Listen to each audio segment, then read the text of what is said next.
Everyone, thank you for being with us today. I'm good? Great. So good afternoon and welcome to bill hearings for the House Health and Government Operations Committee.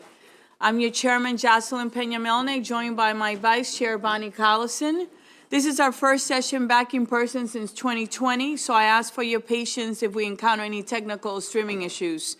Please set your electronic devices to vibrate and don't hold a conversation in the committee. If you need to do that, please be kind and go outside. As a reminder, there is no food or drink allowed in the gallery. Staff then has to clean it, and that's not their job. So thank you for being mindful. All bills that are Senate cross files of previously heard House bills will be sponsor only. When you come up, will you be so kind and just let us know if it's in the same posture and what was the vote? The committee will accept oral testimony on Senate bills from the bill sponsor, a sponsor's designee, or the representative of the department that requested the legislation. For Senate bills that do not have a House cross-file, we will hear from the bill sponsor, one witness in favor and one witness opposed to the bill. I did make an exception for the social work bills. We are going to do 5 for and 5 against. The public may submit written testimony to indicate their position for the bill. Please adhere to our usual committee rules for my amazing committee of 1 question and 1 answer, and please keep your questions brief. Members of the public will be able to view the live stream of this hearing in the Maryland General Assembly website and on YouTube. Today we will hear the bills in the following order, but I do reserve the right to change it. I know that Senator Feldman, who's the chair of a committee, has a bill. Is he here? As soon as he comes, I will be calling him. We have the first bill. We have Senate Bill 665, followed by Senate Bill 601, then 228, 648, 806, 515, 449, 509, 805, 145, 871, 726, 724, and 725. We are moving these bills, okay? I'm sure you've been watching the floor. In any event, I will also move the order. If I don't see a senator here, I'm going to call the next senator, okay? So let's start with Senate Bill 665, and that is assisted living programs, unlicensed programs, resident abuse, exploitation, and neglect. And this is actually called after someone that I really have a lot of respect for, the Senator Dolores Kelly Residents of Unlicensed Programs Protection Act. Welcome. Chairman. Good afternoon. How are you? Good. How are you? Doing well. Thank you for asking. Welcome to our committee. Thanks so much. Madam Chair, distinguished members of the committee, my name is Zach Shirley. I am the director of the Attorney General's Medicaid Fraud Control Unit. I will be brief. Senate Bill 665 is identical to House Bill 774, which was heard in this committee earlier this month. The committee vote was unanimous, 23-0, and as was the floor vote, 135-0. Senate Bill 665 also received unanimous committee support in Finance. The Senate Finance Committee voted 11-0, and on the floor it passed 44-0. So it comes across the street with the full support of the Senate. This bill closes a loophole that allows assisted living facilities, unlicensed assisted living facilities, to operate during the licensure period. And these are facilities that are quite often associated with abuse and neglect of their residents because there simply is no oversight. This bill would close that loophole by allowing our office to prosecute the operators of those facilities for operating an unlicensed assisted living facility while at the same time investigating and prosecuting any abuse or neglect that was taking place therein. I'm open for questions, but I will just say I've been inspired by the level of support this bill has received, both in terms of in the committees, but as well the number of people who came out to testify in support of this bill. And the different perspectives and organizations who came out in support of it tells me, 1, that this problem is very real, and 2, that this bill is the appropriate method by which to address it. So I will close by saying that should this bill become law, the Attorney General's office and my unit, the Medicaid Fraud Control Unit in particular, stands ready to enforce the law and to use the powers contained in this bill to protect Maryland's most vulnerable citizens. Thank you. Thank you. Are there any questions for this witness? Seeing none, thank you so much for being with us today. This actually concludes the bill hearing on Senate Bill 665. I don't see Feldman and I do not see Vital. So let's go to Senator Rosapep, Senate Bill 648. And this is my favorite senator, because he's my senator for my district. It's a pleasure to be with all of you and one of my 3 favorite delegates. You are so diplomatic. Minus point. Exactly. Okay. We try to be unified and inclusive in the 21st District, as the chairwoman knows. So thank you all very much. First of all, let me just say, please do not ask me questions about this. You have much more expertise on this area than I do. But seriously, this deals with electronic medical records. And a long time ago, your chair and I co-sponsored legislation to move the state forward in terms of electronic medical records when we were way behind where we needed to be. And that's a great accomplishment of this committee and of your chair. This is a narrow area. This deals with electronic medical records maintained by nursing homes. The state has been pushing to make sure that those medical records are really used effectively for the health of the patients. There have been a number of pilot projects, and now they're going to scale to basically say that the electronic medical records on nursing home patients can be used and analyzed by specialized firms who have nurses on their staffs to figure out what kind of interventions could be done in the short run that can solve problems for people at the nursing home before they get worse and before they may have to go to hospital. The projections are from the state that it will save a significant amount of money from people being able to stay in the nursing home and not having to go to the hospital. So that's what the bill does. It basically says that the information is, as we all know, like medical records of the property of the patient. And this just assures that that information can be provided for analysis by the firm that's working with CRISP to help the patients. There's been some discussion about this since the bill passed the Senate, and I'm here to support the bill, but welcome peeling off the Senate amendments if that's what the committee decides. And thank you for addressing that, because I know the Senate placed some amendments on it. You have some amendments to strip it. So it has to go back to the subcommittee because it's a little bit complicated. But thank you so much for clarifying that. Are there any questions for the senator? Thank you for being kind to him and not asking Thank you for not asking questions. Absolutely. Take care, Senator. Have a blessed day. Thank you. All right. This concludes the bill hearing on Senate Bill 648. And let's call Senator Kelly, who is one of our favorites here. Hello, everybody. Thank you so much for having me back. I'm so happy to be here. So this is a bill, Senate Bill 806, that I actually very courteously cross-filed for Delegate Cullison when I went over to the Senate. And we managed to pass it out on a party line vote, but the House has not yet moved it. So with that in mind, I'll refresh your memory. As I note, as you can probably tell from the title, this came out as a party line vote, but it is just a reporting bill. So the title of the bill is Maryland Health Benefit Exchange and Maryland Department of Health Healthcare Coverage for Undocumented Immigrants Report Access to Care Study. So just a little bit of a reminder, because I'm sure you had a robust hearing on this bill. This would be a report done by the Department of Health and the Health Benefit Exchange to look at the costs to the state, impact on the uninsured population, potential benefit designs, implementation considerations, for looking at ways we might want to cover the undocumented population, and also by subgroup, maybe just children, maybe just the elderly, et cetera.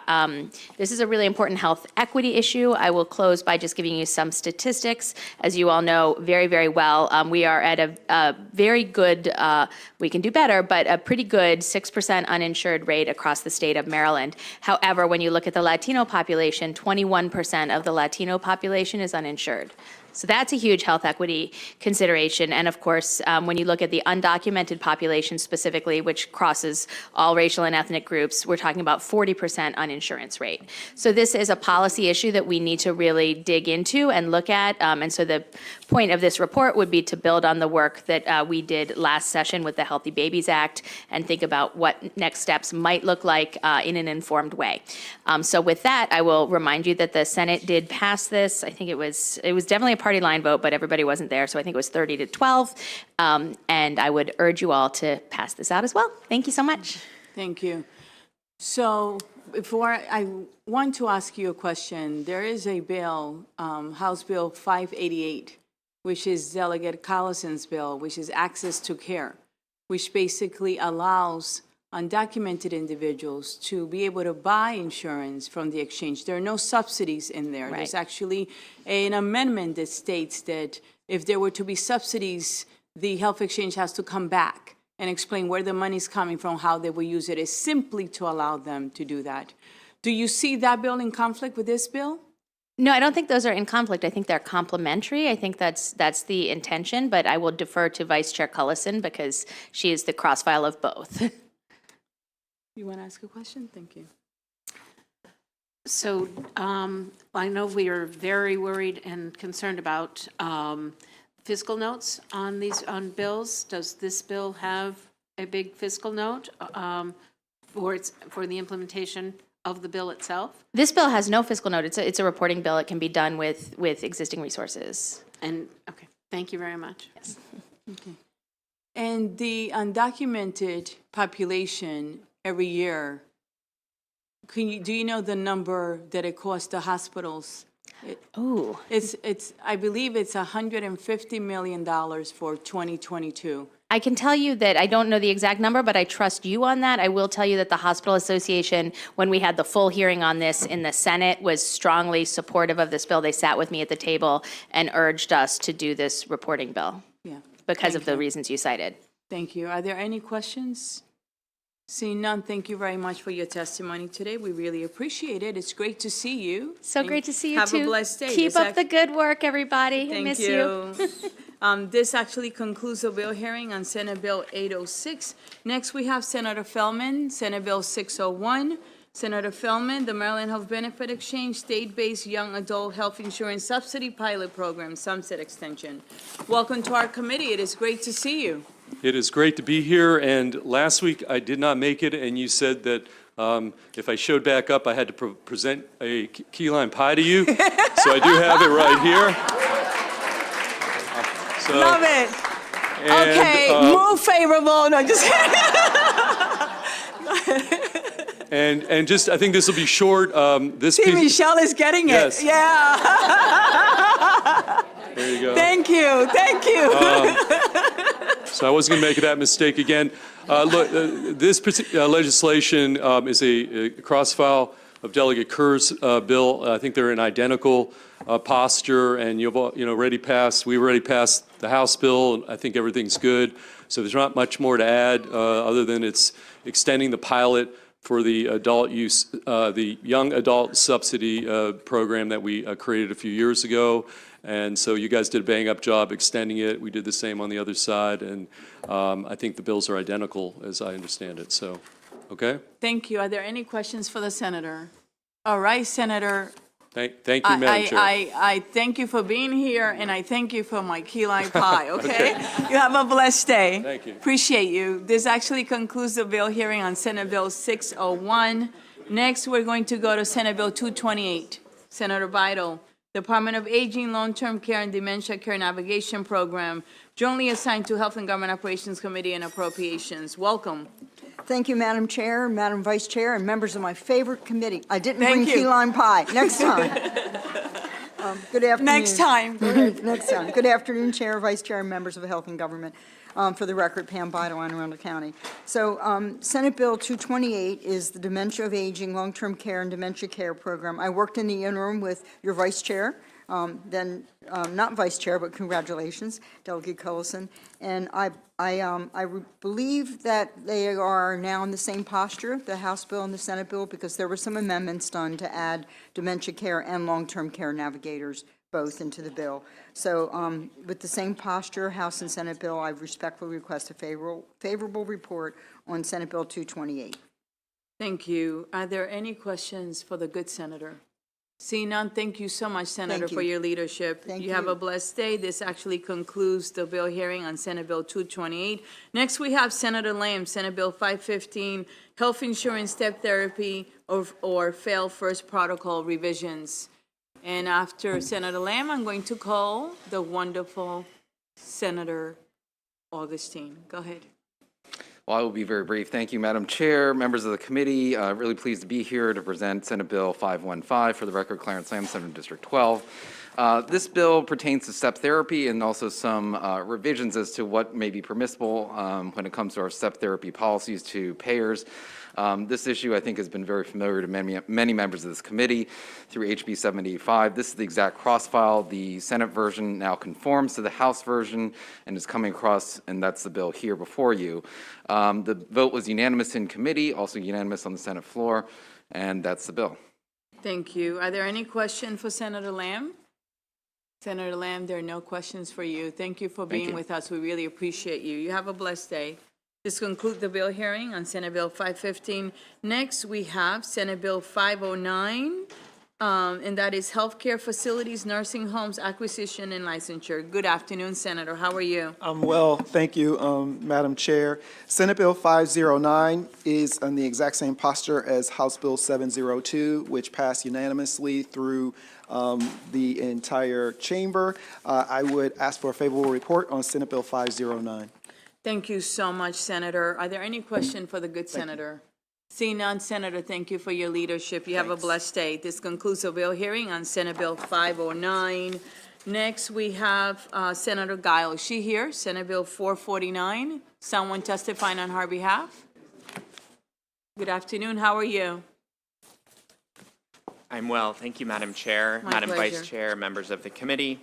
It's good to be back for the second time this week. For the record, my name is Spencer Dixon, here on behalf of Senator Guile to present SB 449.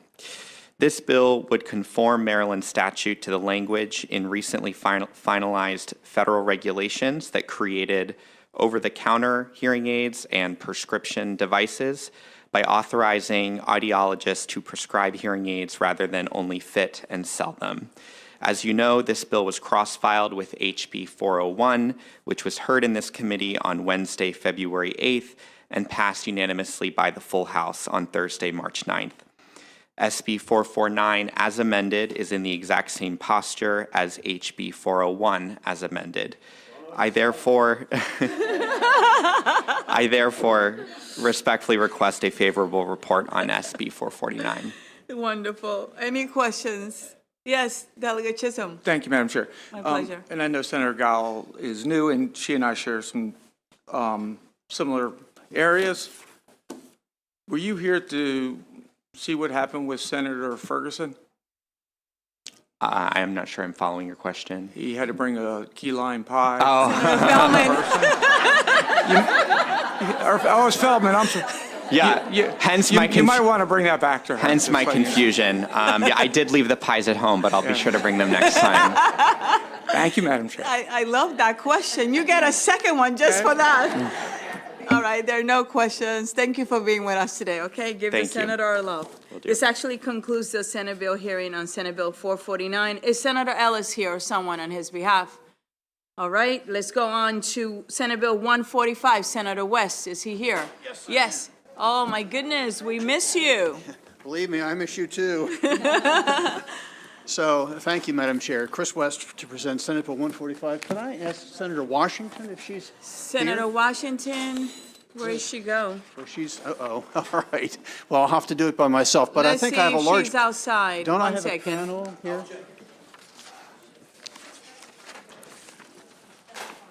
Okay, Well, you can get started we'll if you get like. started. Yeah. Let me just say that I had a key lime ice cream cone to Oh. present, but my bill is so late it melted. That's a good one. So this bill started out, I believe, very close in nature to the House crossfile, which is House Bill 103. The House bill passed unanimously on the floor of the House. The Senate bill passed unanimously on the floor of the Senate. But in the meantime, something happened. The Finance Committee in the Senate took this bill and made major changes to it. So the bills are no longer conformed. So I can talk about what happened in the Senate. The predicate of this bill, as you probably recall from the House testimony, is there's a massive shortage of social workers in the United States, including here in Maryland. And during the pandemic, we had terrible problems getting exams in front of the social workers. And so social workers passed all their coursework, and they had the experience they needed, but they couldn't take the exam and therefore couldn't get licensed. So we passed temporary legislation to authorize the Board of Social Work to license temporarily social workers who had not yet taken the exam. And this bill is to try to put that into permanent law, to put another arrow in the quiver of the Board of Social Work. So if circumstances require, if we have another emergency, they could pull this arrow out of the quiver and temporarily license social workers before they've taken the exam. So the result of the work in the Finance Committee, it created a new kind of a license called a conditional license. So now the bill provides for both a conditional license and a temporary license. They're really quite similar. In the case of the conditional license, if there's an administrative delay which prevents an exam required under the subtitle from being available to an applicant for a period of at least 15 days, the board may, emphasize the word may, doesn't have to, may issue a conditional license if the person has passed all the other requirements to be licensed as a social worker except the final exam. And this would be available for the Bachelor Social Work or the Master Social Work. Further, if someone holds a conditional license, they have to practice their social work only under the supervision of a board-approved supervisor. And the conditional license is valid until 180 days after the examination becomes readily available to the applicant. So the applicant has to hop on it, take the exam, and then get permanently licensed, assuming the applicant passes the exam. And each year there needs to be a report rendered to this committee, as well as the Senate Finance Committee, about what's happened, whether the examination was unavailable at any time during the year, and how many conditional social work licenses were granted during the year because of this bill. The remaining part of my original bill, which was the temporary license, is very similar in its requirements. It can be awarded to a Bachelor of Social Work or a Master of Social Work. It authorizes the holder to practice social work only within the scope of the specific category of license issued by the board. And it runs for 2 years. And after 2 years, it can be renewed, but there are limitations. The governor would have to issue a state of emergency in order for a renewal to be permitted. This bill is an emergency bill, and I think that basically describes the bill, and I'd be happy to answer any questions. I wish Senator Washington was here. I just texted her and asked her to come. Because my bill was merged with her bill. Her bill was about the conditional license. My bill was about the temporary license. Right. And the advocates are able to address us, so let me call the advocates for a minute, okay? Sure, absolutely. So I have William Doyle. Will you be so kind and come up? Felicia Ross, Therese Hessler, Rachel Doyle, Diane Bushrod, Brittany Barbara Alexander, and Daphne McClellan. Will you all please come up and have a seat? Yeah. We are not all in favor, some of us are the. So if you're not all in favor, state in the gallery, and those that are, come up, please. And just give us your name as you get started, okay? You can get started. Good afternoon, Madam Chair, Vice Chair, and members of the committee. For the record, my name is Teresa Hessler, and I'm here today representing the Maryland Association of Resources for Family and Youth, also known as MARFI. We are heavily in support of this bill as it has crossed from the Senate. I think Senator West did a wonderful job in explaining the technical changes in differences than the House bill version. And so I'm going to leave it to the other advocates to really go into detail, because I'm going to me too on everything he said as far as the amendments and drafting, but we need this bill to move. There's a heavy workforce shortage, and so we appreciate any support or questions you may have in favorable of this amendment. And to make this actually flow well, because Senator Washington's bill, Senate Bill 871, is in 145. Why don't you, Senator Washington, come up, all right, if you can allow her to come up, and we're going to do both Senate Bill 145, which Senator West just spoke. If you could speak on Senate Bill 871 and explain it, how everything is in yours, and then we will bring up the advocates to continue their testimony, okay? Great. Thank you, and thank you for your patience. And let me make sure I can find my testimony. Take your Okay. time. Yes, thank you. There it is, I think. I think I picked up the wrong binder. It's all right. Yes, hold on a second, sorry. Take your time.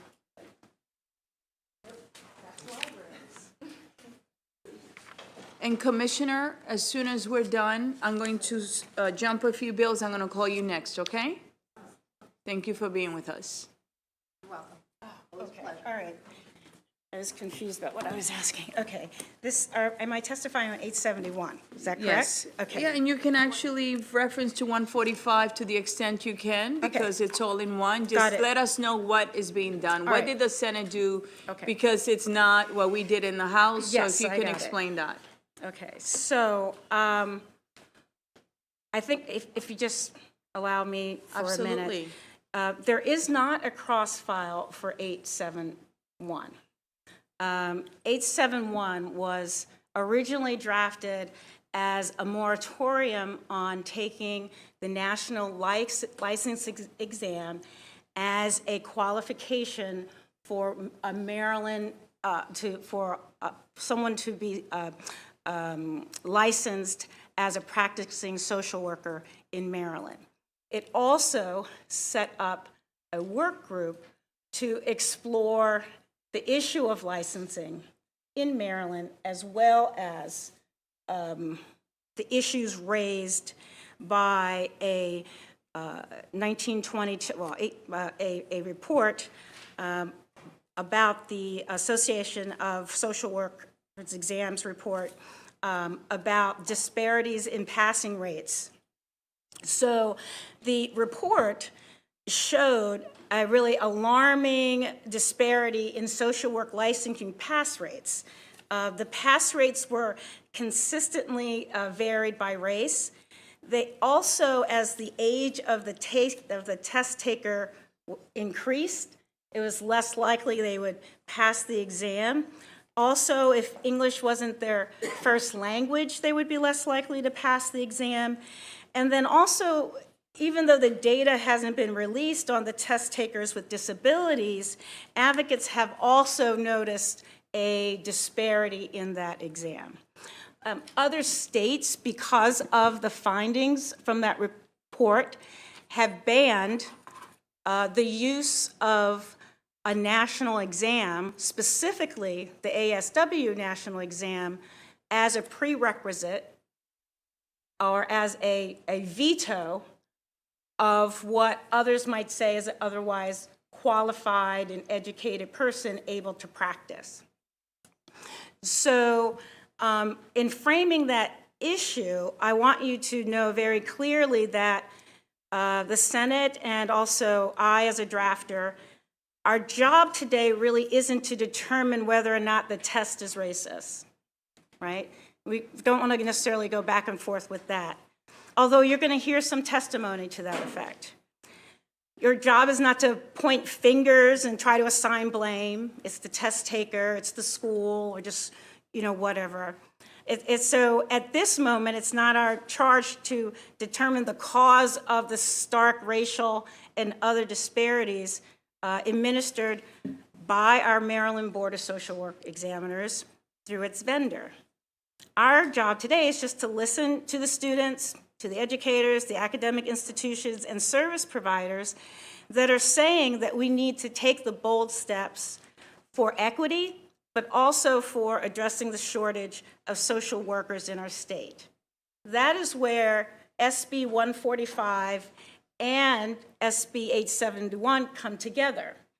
I originally had two different bills. There was one that had to be about establishing a regime of temporary licensure to address a number of issues. One, that we have people who are absolutely capable of being able to work as social workers and paid as social workers, or be based on their education. Because remember, they've passed tests to get out of college, out of undergraduate. They've passed their exams to get out of their master's degree programs. They've done thousands of hours, more than a lot of other of our occupations, to be able to practice. And then there's this national exam that denies all that and says they can't practice. So this was to accommodate a situation where they, as well as people coming from other states, from the military, who could get a temporary license. So our responsibility in this committee is to really think about the health occupations, the regulation of that profession, and determining what is in the best interest of the state when it comes to those prerequisites. So this bill, although I'll share it with you, but there is a very important history of the field of social work, but I'm going to skip that part, but say that what this bill does and what these bills do together is to give Maryland a path forward, a path to address the immediate need for quality social workers by allowing there to be a temporary licensure with the same level of supervision at whatever level the person is seeking their temporary licensure. There would be in 145 also a notion of a conditional license, which is the bill that you passed, which is recognizing that emergencies happen, that the board said it can't implement the exam, or it's taking a while to process. And so we called what you were calling a temporary license a conditional license that had a narrower ban, and it was used only for emergencies. It also then creates a temporary licensure, which is consistent with what other states have, New York, and any number of states. Some states will give you a license for social work if you just work in the field for 3 years. In other words, we can decide as Marylanders what is best. And so that's what SB 145 does, is that it combined both what my bill was doing to create a regime for temporary licensure with the idea that there are extraordinary circumstances that are not traditional that one should get the conditional licensure. Again, restating but it doesn't fully address the problem of the fact that in Maryland, 87% of white social work graduates passed the exam on the first try, compared to only 54% and 66% of Latino. These disparities have really stunted the workforce growth and capacity. The study, they'll probably hear some of the folks talk about this, but if everyone passed at the same rate or even close to it, we'd have an additional 1,200 social workers out to do the work that we need to have done. So this bill now, what you have before you as SB 871, does a couple of things. It extends the sunset of the Board of Social Work Examiners for 2 years rather than the typical 10. We did that because we really want the Board of Social Work in Maryland to really be a part of this process of addressing the issue about how we're going to address these inequities, as well as how can we possibly create an exam or licensure process that is just like ours. We create in this bill a work group. Now, to be clear, the work group does not remove the exam requirement. Anyone who wants to take the exam can still take the exam. It just mandates that the work group needs to identify some alternatives for how we may improve the ASW exam and create a Maryland-specific exam. You'll note that the ASW does not oppose this bill at the 871. They are and they will be a part of the group that is studying it. We have added that we'll have 2 members from the Social Work Board of Examiners. We will have a number of people you can see in the bill fiscal note. All sides of the issue will be in this work group. And also, we're just designating a range of different types of individuals. I also got committee language to fund the project as well, so there'll be an appropriation to support the work group. Now, You have some favorable amendments in your system.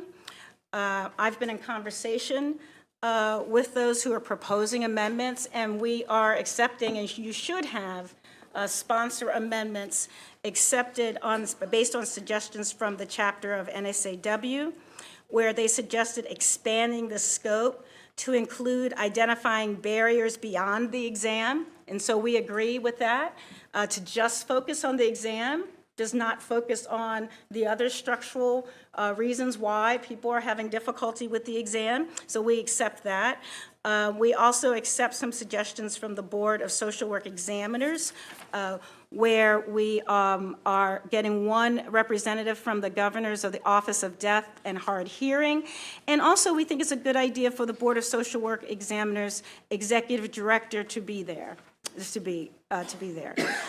I'm also recommending that you accept their desire to have the notification timeframe increase from 10 days to 15 days.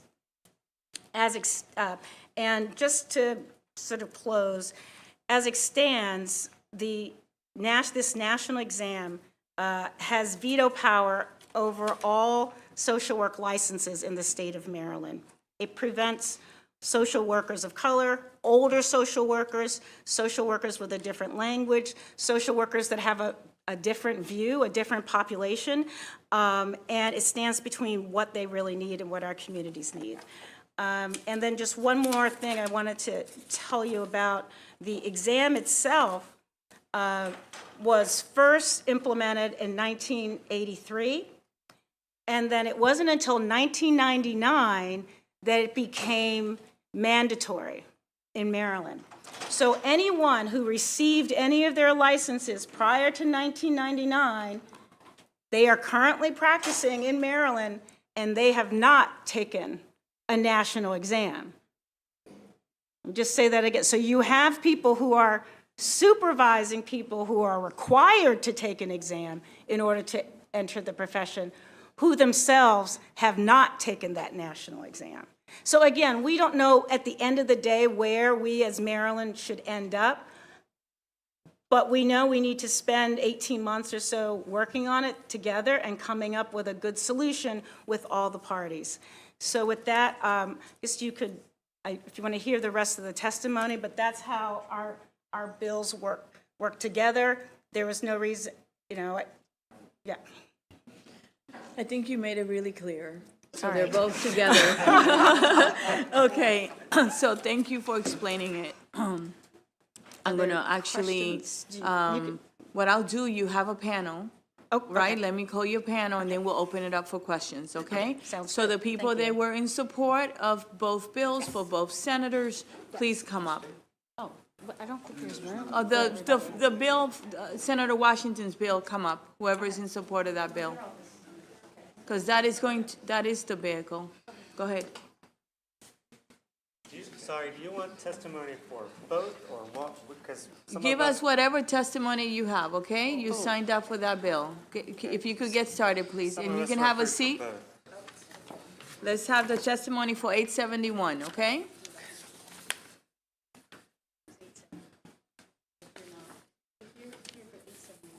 Who would like to get started? Why don't you just give us what you have? What are you here for? Just get started. Sorry, I don't have any pie. My specialty is apple. I'll bring it next time. That sounds good. Good afternoon, Chair Pena-Melnick and members of HGO. My name is Rachel Doyle. I'm a lifelong Maryland resident, a social worker for over a decade, and a clinical supervisor for the past 5 years. I'm requesting a favorable vote for SB 871 and 145, which create a diverse work group to come up with better solutions at all licensure levels for Maryland social workers. And I especially want to thank you, Delia Bagnall, for your relentless advocacy on temporary social work licensing. I have worked with too many skilled social workers who have had careers delayed solely because of our discriminatory exams. Exams do real harm to my talented students, but it's important to note that they also harm their potential clients who are deferred or denied access to services.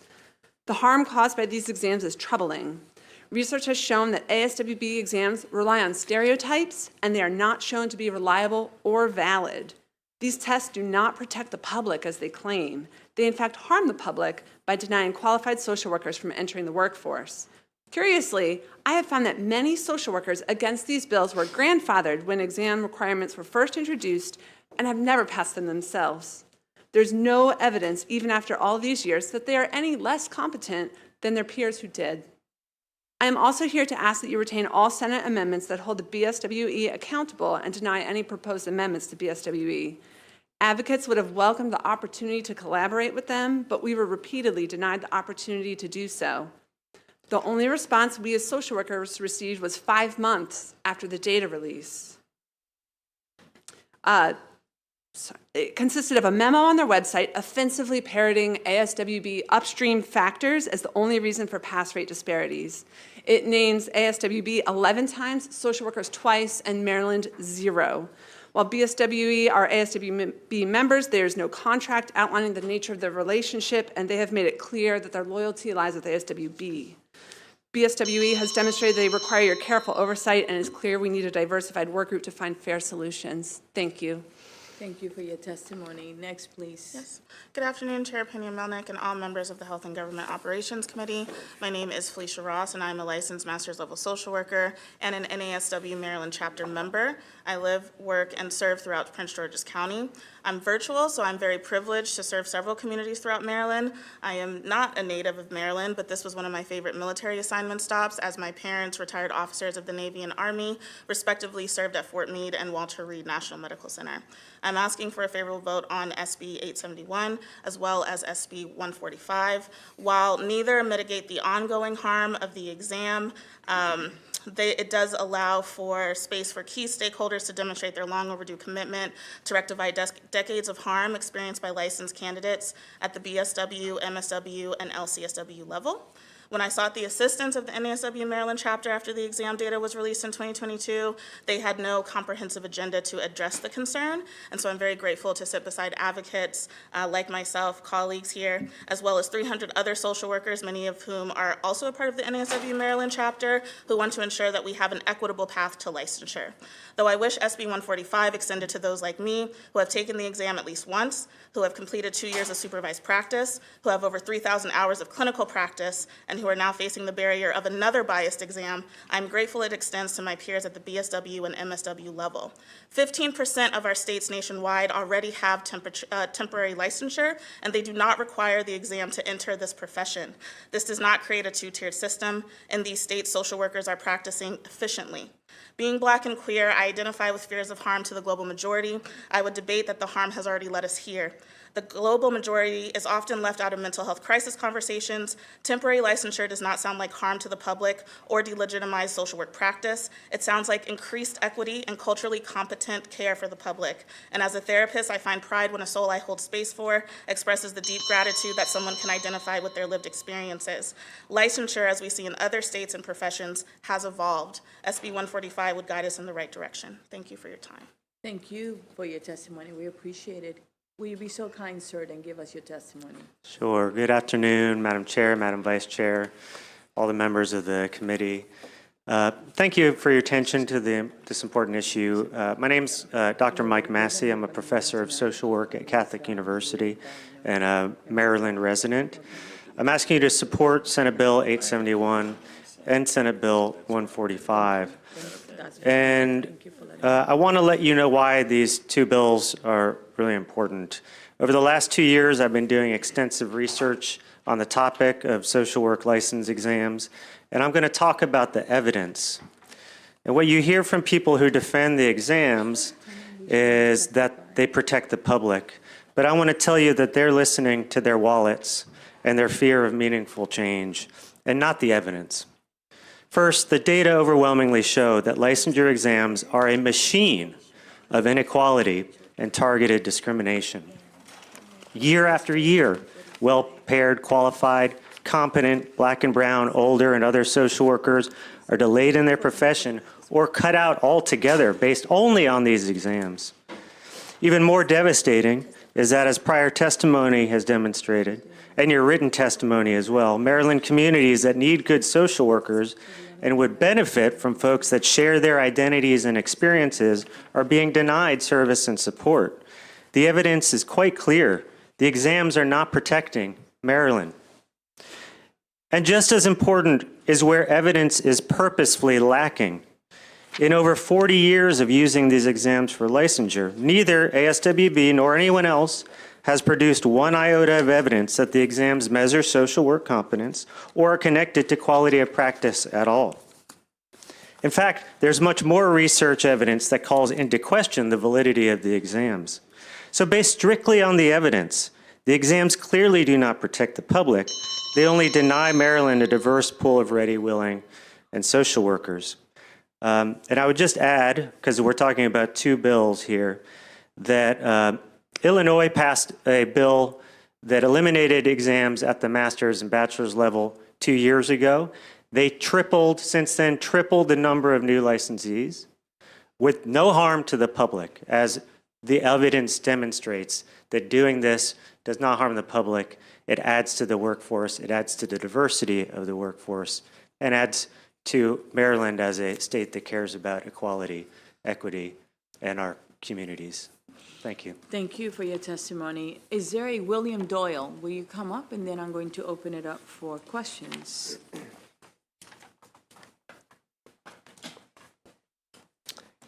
Good afternoon, members of the committee. My name is Will Doyle. I am a licensed independent clinical social worker with 20 years experience in social services. I support SB 871 as this bill is urgently needed to address harm being done in Maryland due to the use of the ASWB exams for social work licensing. Those who oppose express concern about unintended consequences, but these constitute uncertain harm that has not been substantiated. Not passing SB 871 will also have unintended consequences related to continuing the certain harm that Maryland residents have experienced and continue to experience right now. Despite completing all other substantial requirements for licensure, social workers are being barred from the profession or advancing in the profession due to failing ASWB exams with known disparities in pass rates based on age, race, and language.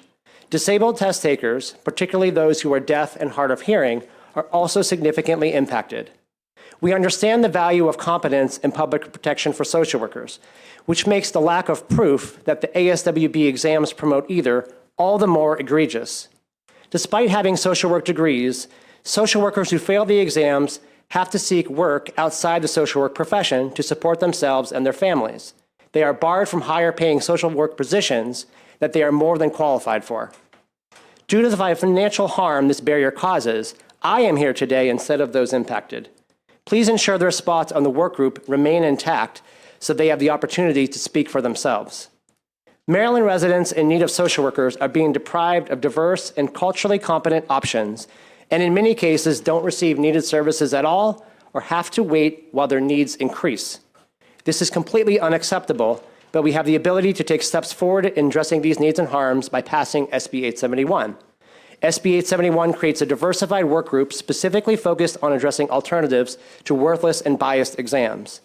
Does this bill go far enough based on what we currently know to address the needs and harms of Maryland residents? No, it doesn't, and the changes are not immediate. Does this bill take real and positive steps to address the needs and harms? Absolutely. I request one amendment to the work group on behalf of the deaf and hard of hearing community as outlined in my written testimony. They were not able to be here today due to lack of access to an interpreter. Thank you for considering my input. I'm happy to answer any questions. Okay, we're going to open it up for question for this panel, and then we're going to do afterwards the favorable with amendment. Senator West, will you be so kind and join Senator Washington? Thank you. We're going to start with questions. The first one that I saw was Delegate Hutchinson. Thank you, Madam Chair. I have a question about each of the bills. So I do have two questions. That's fine. You can ask them both. Okay. So thank you, Senators, for being here. And Senator West, the Bill 145, you noted it, that it changed that the board may provide a license versus shall, and I see that the board is opposed to this. So where did that change come from, and what makes them say that they do need to provide a license? Well, I'm on the Judicial Proceedings Committee, and this bill pended was before the Finance Committee. So once I finished my presentation, it passed out of my control, and the Finance Committee changed that language. I'm perfectly comfortable with the may. So it seems to me we should try it for a couple of years with the may and see how it works. Making them do it would, which I originally thought was a good idea. You know, there are two different ways of looking at it, and I try to achieve compromise. I learned that here in this committee many years ago, that we go into the back room and we try to work together to achieve compromise. So if using the may rather than the shall can bring the parties closer together, I was happy to accede to that. Sure. And Senator Washington, I went back in my notes here and looked at when this came to the House, House Bill 103, and which after it went through here, I think all of us co-sponsored it as well.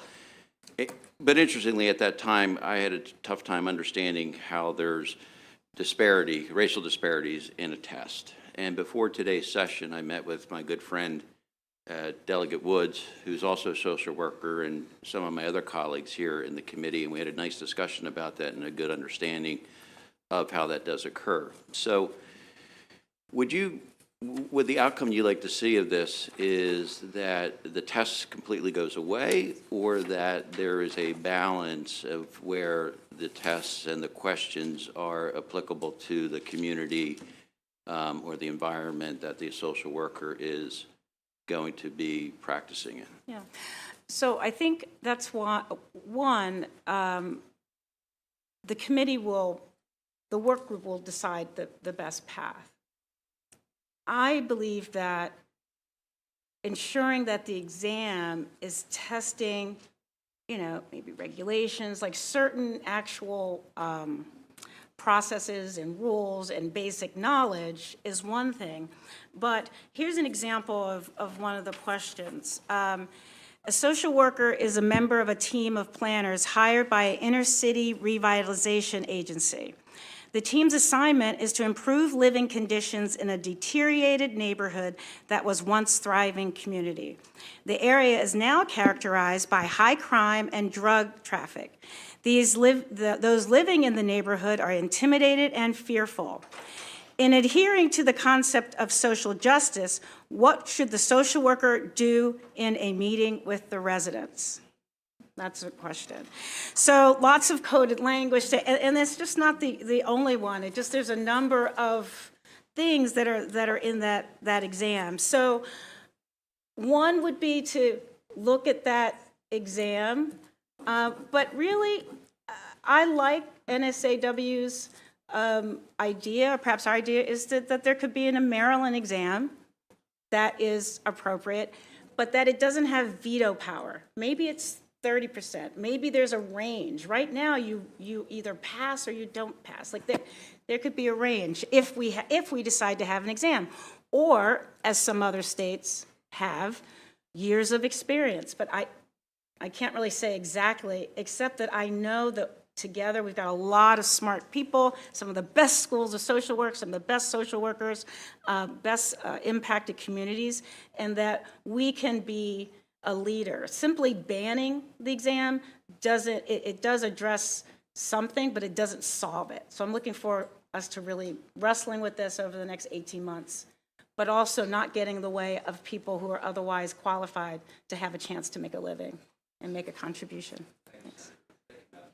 My pleasure. Good questions. I have next Delegate White. Thank you, Madam Chair, and thank you, Senator West and Senator Washington for being here and presenting these bills and working together on this. Again, I recognize that this is also a priority, for you as well. And so I recognize that there are shortages. We've talked a lot about that in this committee and as you've elevated in your testimony. But do you foresee, potential unintended consequences, especially on the hiring front, with the difference in licensure?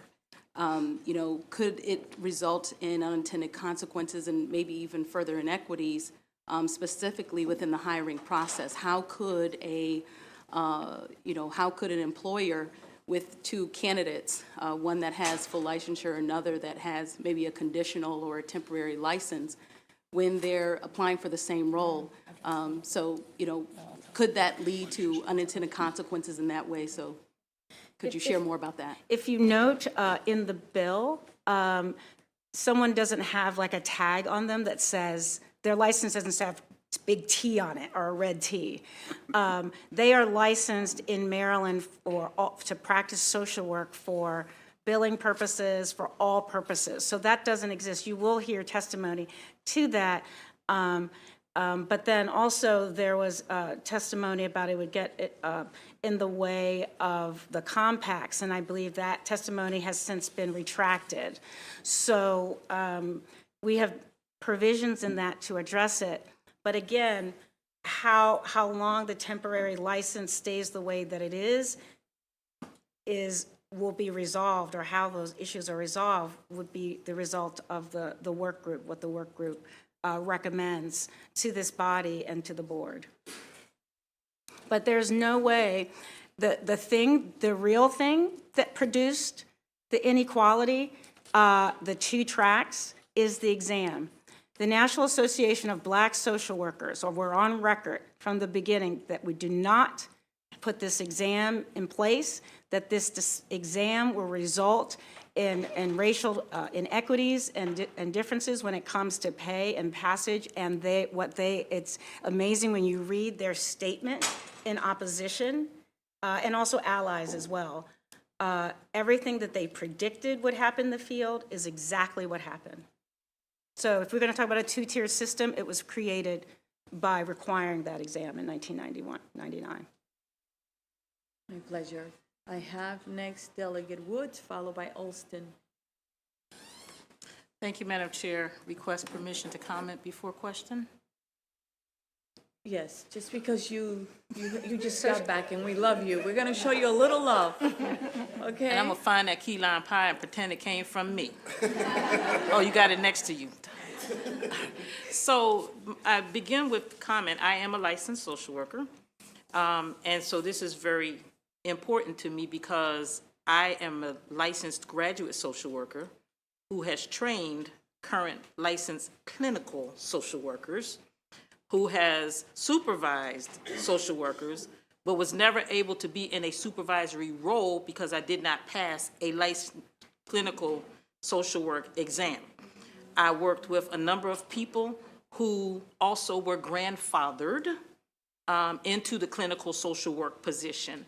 I work with people right now who assist, well, that's not true. I don't practice anymore, but I still am a licensed social worker.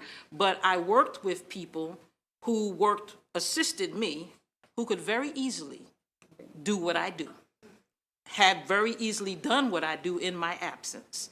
So my struggle is, and the other thing is, this ASW exam, I don't understand, and maybe I'm asking the wrong group. My question becomes, how is it that, number one, we can grandfather people in, they can take the clinical, they never take the clinical exam, but are permitted to be capable clinical social workers. Number two, you take a national exam.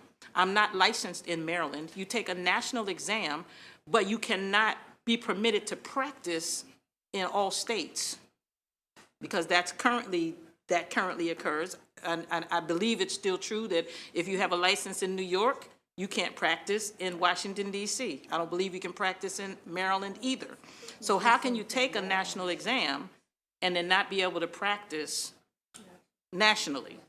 And then how do we say that it's okay for you to train someone who becomes a supervisor, but you're determined not to be capable to do the work simply because you have not passed an exam? It's not okay, and that's what these bills are about. Okay. You're welcome. I have Delegate Alston, followed by Vice Chair Collison, then Johnson, then Hill. Not sure I should ask a question after Delegate Woods, but so, and the work, I get that the work group will do this, but I think you all really need to weigh whether we need the exam at all. I think that's the feeling that I'm getting from folks.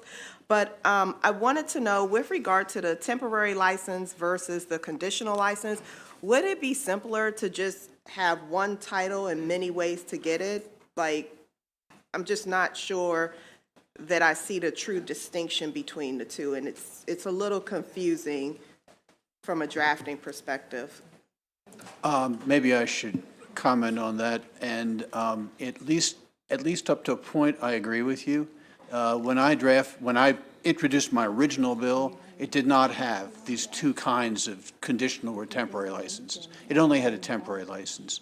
And as I prepared for the hearing today, now with what amounts to a brand-new bill, and had to read the brand-new bill, I wondered, why do we have a conditional license with certain conditions for it and a temporary license, which seems to be very much the same? Wouldn't it be logical to combine the two?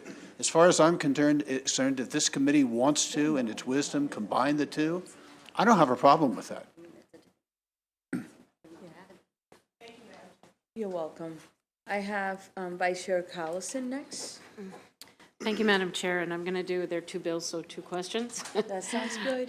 I'm generous today. It's a good mood. She's looking forward to key lime pie. Thank you both for your work on this. It's tremendous work. I really appreciate it. For Senator Washington, would you be amenable to shortening the time of the work group so that we could really have something meaningful? I love this work group. I think it gets exactly to, what we're trying to achieve here. So thank you for that. I'm just wondering if you'd be willing to shorten the time frame for it so we get the information faster. Would you suggest what? Well, I see that there's a preliminary report in This year. 2023, so we'd have something for next This year. session. You've got it going until 2025. I mean, wouldn't we? yeah. Couldn't Yes, we? you can shorten it. Okay. Okay. That wasn't my number. Okay. So thank you for that, as we consider it. And I think this is for Senator West. Wouldn't 145 effectively eliminate the exam? Because it would say, it says basically, although the words are not here, that a person may choose not to take the exam, and the board may give them a license, which, I feel like there's some complications in that, because how does the board decide to whom take the exam? And I understand it's for 2 years only, and I'm assuming that 2-year time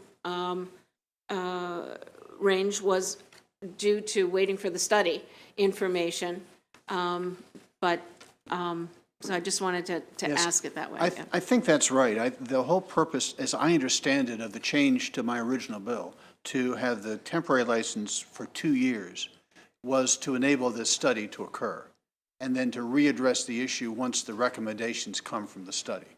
So I think that was the purpose there. But it is a 2-year deadline, and after the 2 years, it's only if the governor declares a state of emergency through an executive order that they could get another temporary license. So there's a hard stop at the end of 2 years on the temporary license, and on the conditional license, you got to go down to the verbiage of the bill, but it says it's valid until 180 years after the examination becomes readily available. So once again, you've got a hard stop there. So I don't think this eliminates the exam. It just gives some dispensation to practice social work if the exam is unavailable for a long period of time. Yes. And if I could just say, it's back to the conditional, is that that conditional one is short.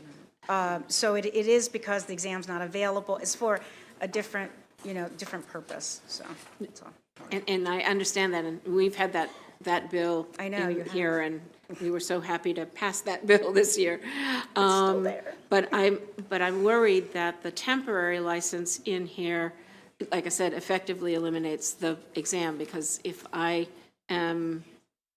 someone who's going towards a license and I don't have to take the exam, I'm not going to take it. And I would just apply to the board, so based on my skills. So I think. Senator Delegate Cullison. You should be a senator. Very smooth. Very smooth. Very smooth. Go ahead. Delegate Cullison, the key word again is that verb may. So you don't have an absolute right to have a temporary license. You would have to apply to the board, and it would be within their discretion as to whether or not they want to grant you that temporary license. And I think we'll hear from Ms. McClellan shortly that they're going to say they're not going to grant any temporary licenses. Okay, thank you. My pleasure. I have Delegate Johnson, followed by Hill. Thank you, Madam Chair, and My thank you, pleasure. panel, for bringing us this new bill. So I want to make sure we understand, since so many things have changed, under the conditional license, the social worker must only work under the supervision of a supervisor. So are these in-office social worker visits, or are these out in the field social worker visits? And do they have to be under the supervision of the supervisor when they're out in the field? And how would all this address our workforce shortage? I'll try, and I guess perhaps there's someone that can answer. I don't know what constitutes supervision. So what it is that it would be how it is defined in the license. Okay, here we go. Here's a supervising social worker. Hi. Again, Rachel Doyle. I'm a social work supervisor. I supervise MSW interns. That doesn't mean I'm following them around and watching every visit. And, you know, they're doing their own independent things, but then we come back and talk about it. Like, we have a meeting and we go over what they've done and we go over their notes. And so it's supervision, just like if you were in an office job and you would sit and have a meeting with your boss. The intent of the language in the bill? Yeah, that's what supervision Okay. All is. right. That's what social work supervision is. Thank you, Madam Chair. Thank you. Delegate Hill. Thank you for these multiple bills. So I just want to get some clarity. I'm looking at the Board of Social Work Examiners letter, and I wanted to ask you some of the issues that they raised for clarification. First, they take issue with 871 being an emergency bill. And I assume it was an emergency bill because there's a workforce shortage. Their point is that there's work to be done if this passes in terms of propagating regulations and rules, and making an emergency bill makes it really difficult, since there's a workforce shortage, for them to get the work done in a timely fashion. So it's the exact opposite in some ways. So having it start right now, they could start immediately thinking about the regulation. It's not requiring them to start issuing temporary licenses. It's to get the process started.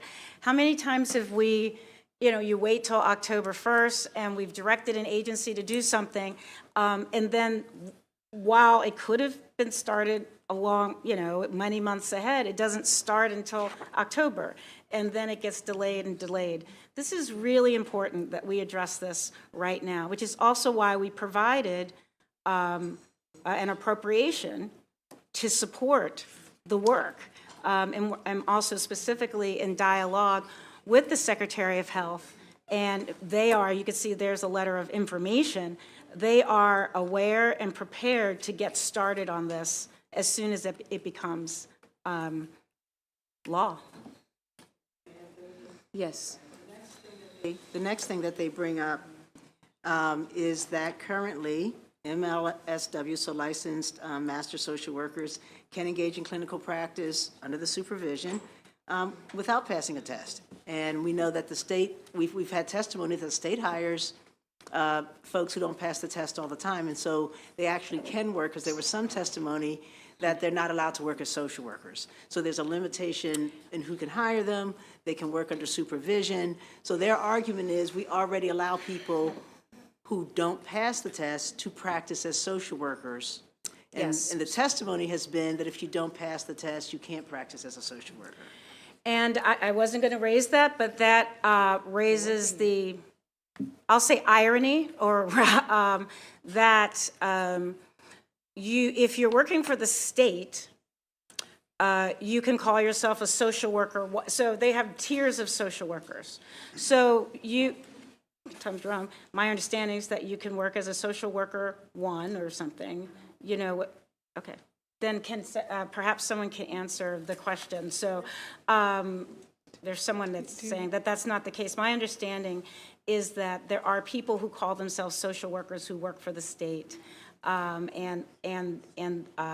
But that is, you are not licensed, you certainly don't receive the same pay, and there's just a distinction. And so some people have felt like it was a contradiction for you to be required to work as a social worker in a nonprofit or a non-governmental, but you're to take an exam, but you're not required. But I'm hearing whispering behind me, so when you hear the opposition, I think somebody else can do that.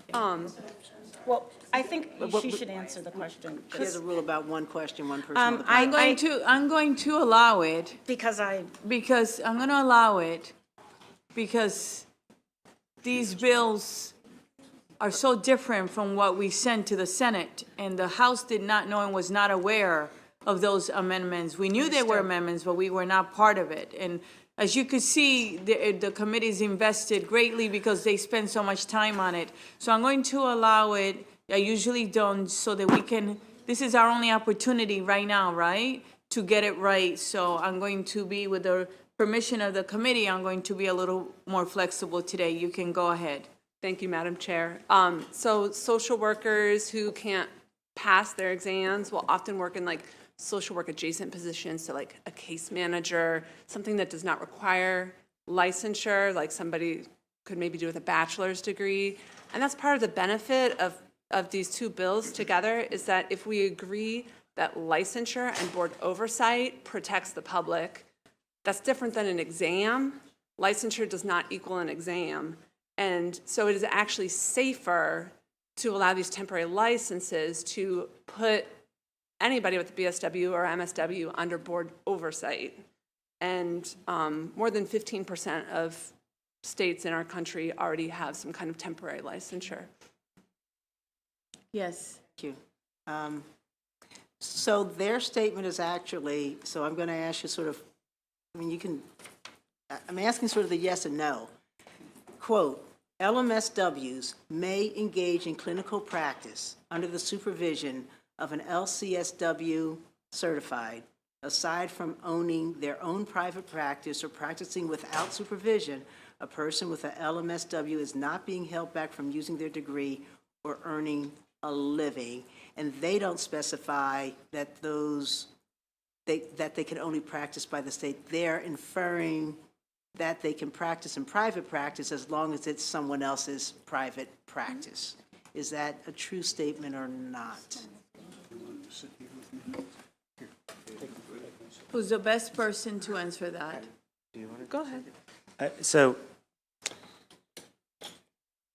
this is it's a complicated topic, partially because social work has multiple levels of licensure, right? Which is different than other kind of like professions, which is also another problem. So the test is creating sort of three separate barriers over the course of a potential social worker's career. An LMSW is someone that already passed an exam. So yes, they can work as social workers, but they had to already get through this thing. We have a lot of people, that's what this bill addresses, is the fact that we have lots and lots and lots and lots of people who graduate from accredited schools of social work, who are ready to work, who have done supervised hours in the field. They're struggling to pass this exam to become LMSWs. So then they're delayed in that. That's our testimony from our colleague Felicia, that she was delayed a couple of years in starting her career because of that, because she was delayed in becoming an LMSW. So that's just, it's not a reality-based statement. Yes. Okay, because what this says, and so what we're trying to establish is the veracity of the statement in this letter. It says we already have a statute and status of LMSW independent practitioner, which is an LMSW who has met certain criteria for hours and experience and supervision. If a person does not wish to take the LCSW exam, they can apply for the independent practice status. If they don't want to take the exam, which grants the exact same privileges as the LCSW. And you're saying this is not factually correct? May I? Yes. That is technically factually correct. As a LMSW, I currently serve as a therapist. However, I cannot advance as a supervisor. To Delegate Wood's point, I supervise folks who have passed the exam and are now above me, to Delegate Wood's point. Yes, I can apply for an LISW. However, I have done the hours for a clinical, the clinical portion.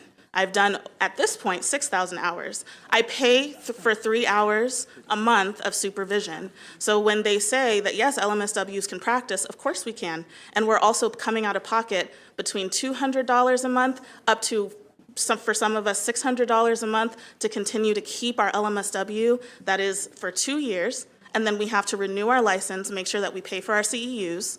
And then, so over the course of that time, I am not necessarily getting the equitable pay that I deserve, even though I am, at this point, worth an LCSW-C. $500 a month for supervision, for clinical super.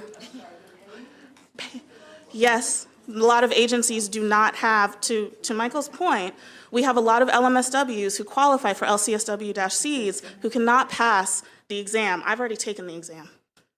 We have a lot of LMSWs who now have to gear up to take the exam again. They cannot fill supervisory roles. And like I said, I am a black, that's our LMSWs.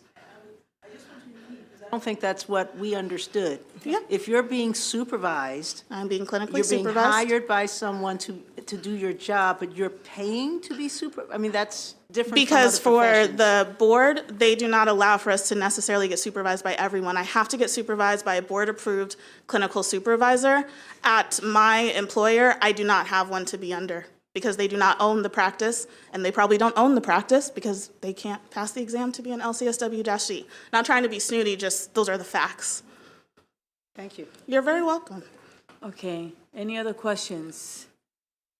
This is your time before it goes to subcommittee. Delegate Lewis. Thank you, Madam Chair. Now I'm scared. But I'm not on health occupations.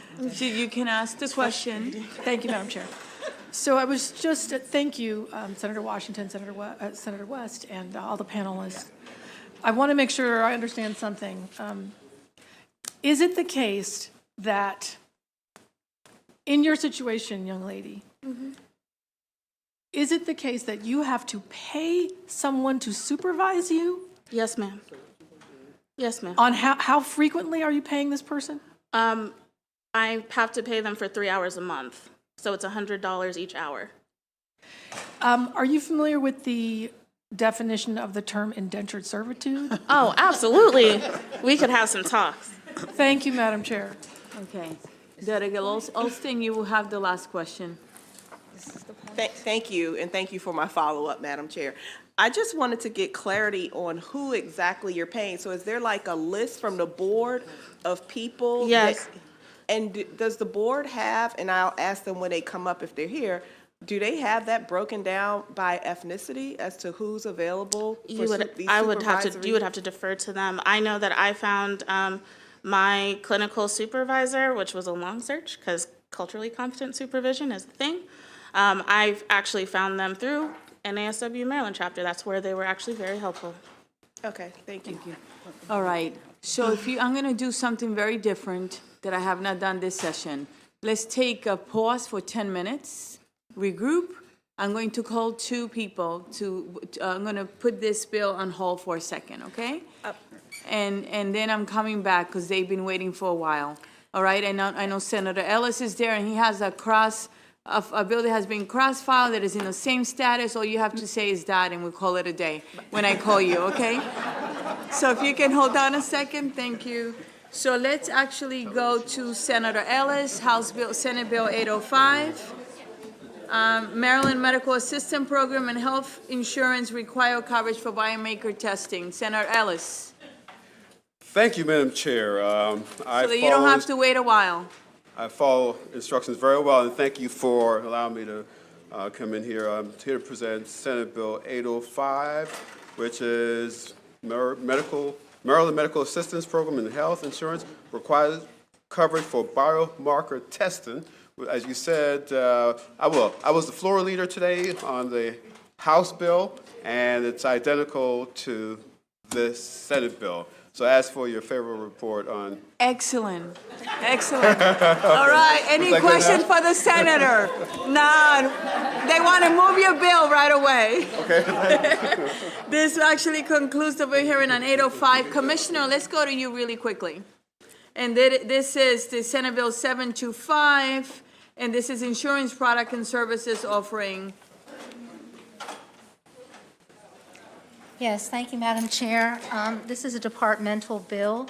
The purpose of this bill is to allow companies to provide consumers with no-cost, value-based services that may not be specifically identified in their contract. So currently, Maryland law requires that if you're going to get a Fitbit, or you're going to get some other tool or device or wellness product from your insurance company that's related to the purpose of the insurance, it actually has to be written into the policy. Can you do me one favor, Commissioner? There, we have 8 new people on. Excuse me? We have 8 new amazing delegates on our committee. Will you Yes. tell them your name? Oh, I'm sorry, I apologize. My name is Kathleen Borain. I have the pleasure of serving as the Maryland Insurance Commissioner, and I'm And she's delighted to be with wonderful. you today. Oh, well, Go ahead. thank you. I have a great staff. They make me look good. So today's bill is really a focus on modernizing and allowing insurance companies to be more flexible in the products and the value-based services that they're allowed to provide to their policy holders. This aligns us with the National Association of Insurance Commissioners bill that also modernized this practice several years ago.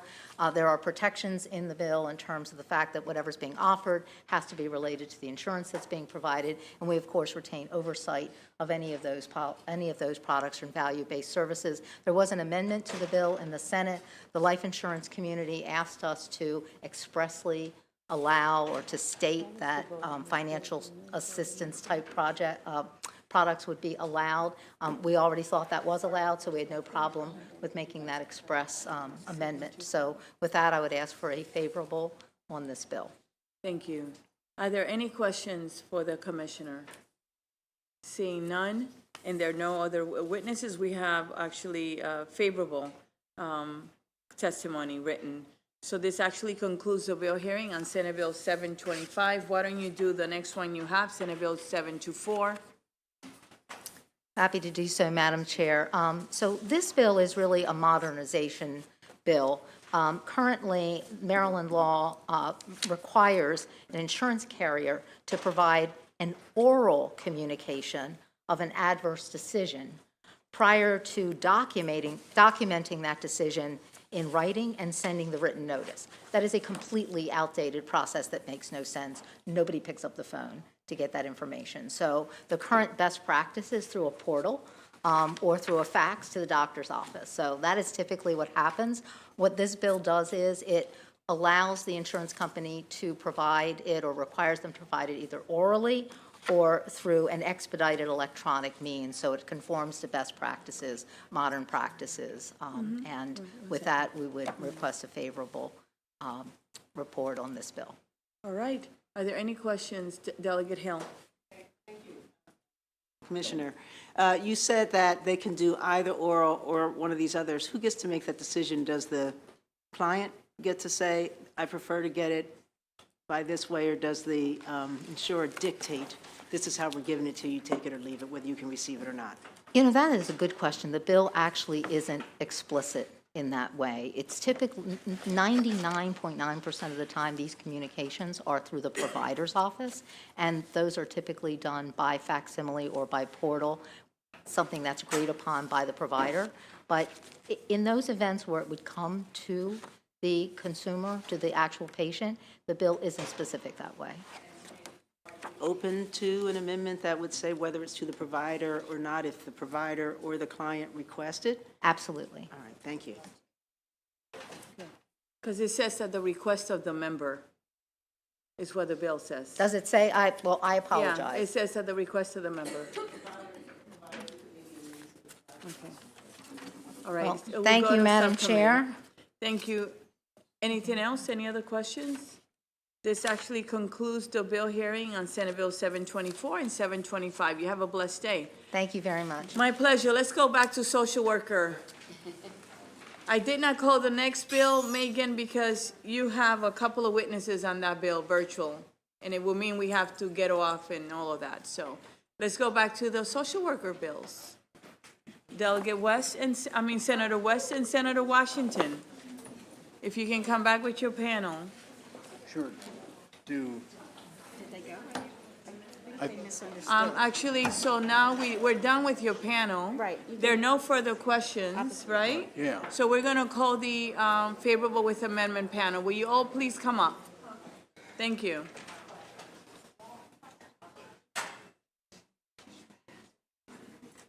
Good afternoon. How are you, ladies? Good afternoon. How are Thank you for all? everyone that's been waiting patiently. Will you please introduce yourselves, and will you be so kind and start the testimony? Okay, and I just want to be clear, we're starting with 145, then 871? You can do both. Okay, perfect. You can do both. Thank you. Good afternoon, Madam Chair and members of the committee. I am Dion Brown Bushrod. I'm a licensed certified social worker at the clinical level. I am here with the National Association of Social Workers, Maryland chapter, specifically the Legislative Committee, in support of half of Senate Bill 145 and asking the other half be amended out. We do not support a temporary license that makes examinations optional. Optional exams create a two-tiered professional status and will be confusing to employers and the public. For instance, the LCSWC level was created in 1994. Existing licensed social workers were either grandparented into being an LCSWC, or some chose to stay at the LCSW level, believing that employers and the public would understand the difference between the licensing levels. I sat for the LCSWC exam in 1996. I've witnessed for almost 30 years that giving separate but equal licenses creates confusion and economic oppression. For instance, the LCSW is being eliminated at the end of this year. They were pushed out because employers believed if you are not in LCSWC, you can't run agencies, get administrative positions, and since you don't have the LCSWC, it gave them room to pay less. While good with intentions, changing our laws 30 years ago without appreciating long-term effects created significant professional harm. Noting systemic oppression and our field's history, let's be intentional about creating access to and in the field. Let's do that before we legally change our professional identity and credibility.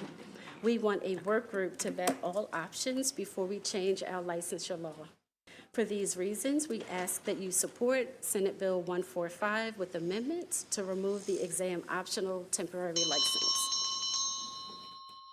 You can do 145 and then 871. I think she wanted Did you want to speak briefly to House Bill Senate Bill 871? Yes. Is just support, did you have an amendments for Senate Bill 871? Yes, please. Good afternoon. Again, I am Dion Brown Bushrod here for the Maryland chapter of the National Association of Social Workers. We have seen additional amendments to the work group, and we are favorable on this bill, Senate Bill 871. Perfect. Thank you very much. Thank you. Who would like to go next? And I'm Brittany Barbara Alexander. I'm also a clinical social worker with NASW chapter, Legislative Committee, and Me Too in reference to the Bill 871. Okay. Did you have a position on SB 145? Yes, I'm going to do 145, but I wanted just to conclude the other bill first. So we'll start you on 145. Got you. So good afternoon, everyone, Madam Chair, Vice Chair, and members of the committee. Thank you. I'm Brittany Barbara Alexander. I'm a licensed clinical social worker with NASW Maryland Legislative Committee and chapter. You guys heard a lot today already, but I'll summarize mine. I'm one of those persons of color who did also fail my exam at the LMSW level 3 times and passed on the 4th try. I took the clinical exam, failed twice, and passed on the 3rd try. I personally know what it's like to feel oppressed by a biased test, but I also know what it's like to fight and overcome and excel despite all the challenges that are thrown at me on a day-to-day basis, like many others here. I'm also advocating to ensure that folks that look like me are not further disenfranchised by being labeled with a temporary license versus an individual who passed got their license by passing the exam. This would be history repeating itself again, the haves and the have-nots, the folks that were grandfathered in versus licensed in by examination, like Dion just said. It didn't go well. We definitely support conditional license, but we do not support the temporary license and the exam as optional. Physicians, RNs, psychiatrists, LCPCs, they don't have temp licenses. Why should we? That doesn't make any sense. To answer some of the questions that were posed earlier, having a two-class or two-tier licensure situations, temp license versus permanent license, why would we hire someone with that? Some people are going to have more discrimination against them, especially persons of color. Having a temp license, how long would that take to go into effect? How long would it take for it to be disseminated? The license board already has struggles with issuing exams, approving people who are pending exam right now. How would this happen any faster? Proceeding with this temp license and making ASWB optional automatically also disqualifies people from the future licensure compact. And for that reason, I'm against it. Also, my question I have is, where would we be in 1 year or 2 years? Despite even having a working group, it takes longer to pass bills such as this or legislation such as this, what we're discussing today. So right now, we support the conditional license, but we do not support the temporary license, and to make the exam optional, we don't support that. Thank you. Thank you. So you two were favorable with amendment. Yes. Daphne McClellan, I think you're coming in unfavorable, or is it favorable with amendments? Well, we're favorable with amendments on 871 and Okay. unfavorable on 145, but I can, I don't think anyone else is here is unfavorable on 145, so if it's okay with you, I'll just do both. Okay. I'm going to start with 145 because it's shorter. Madam Chair, members of the committee, I'm Dr. Daphne McClellan, the Executive Director of the Board of Social Work Examiners.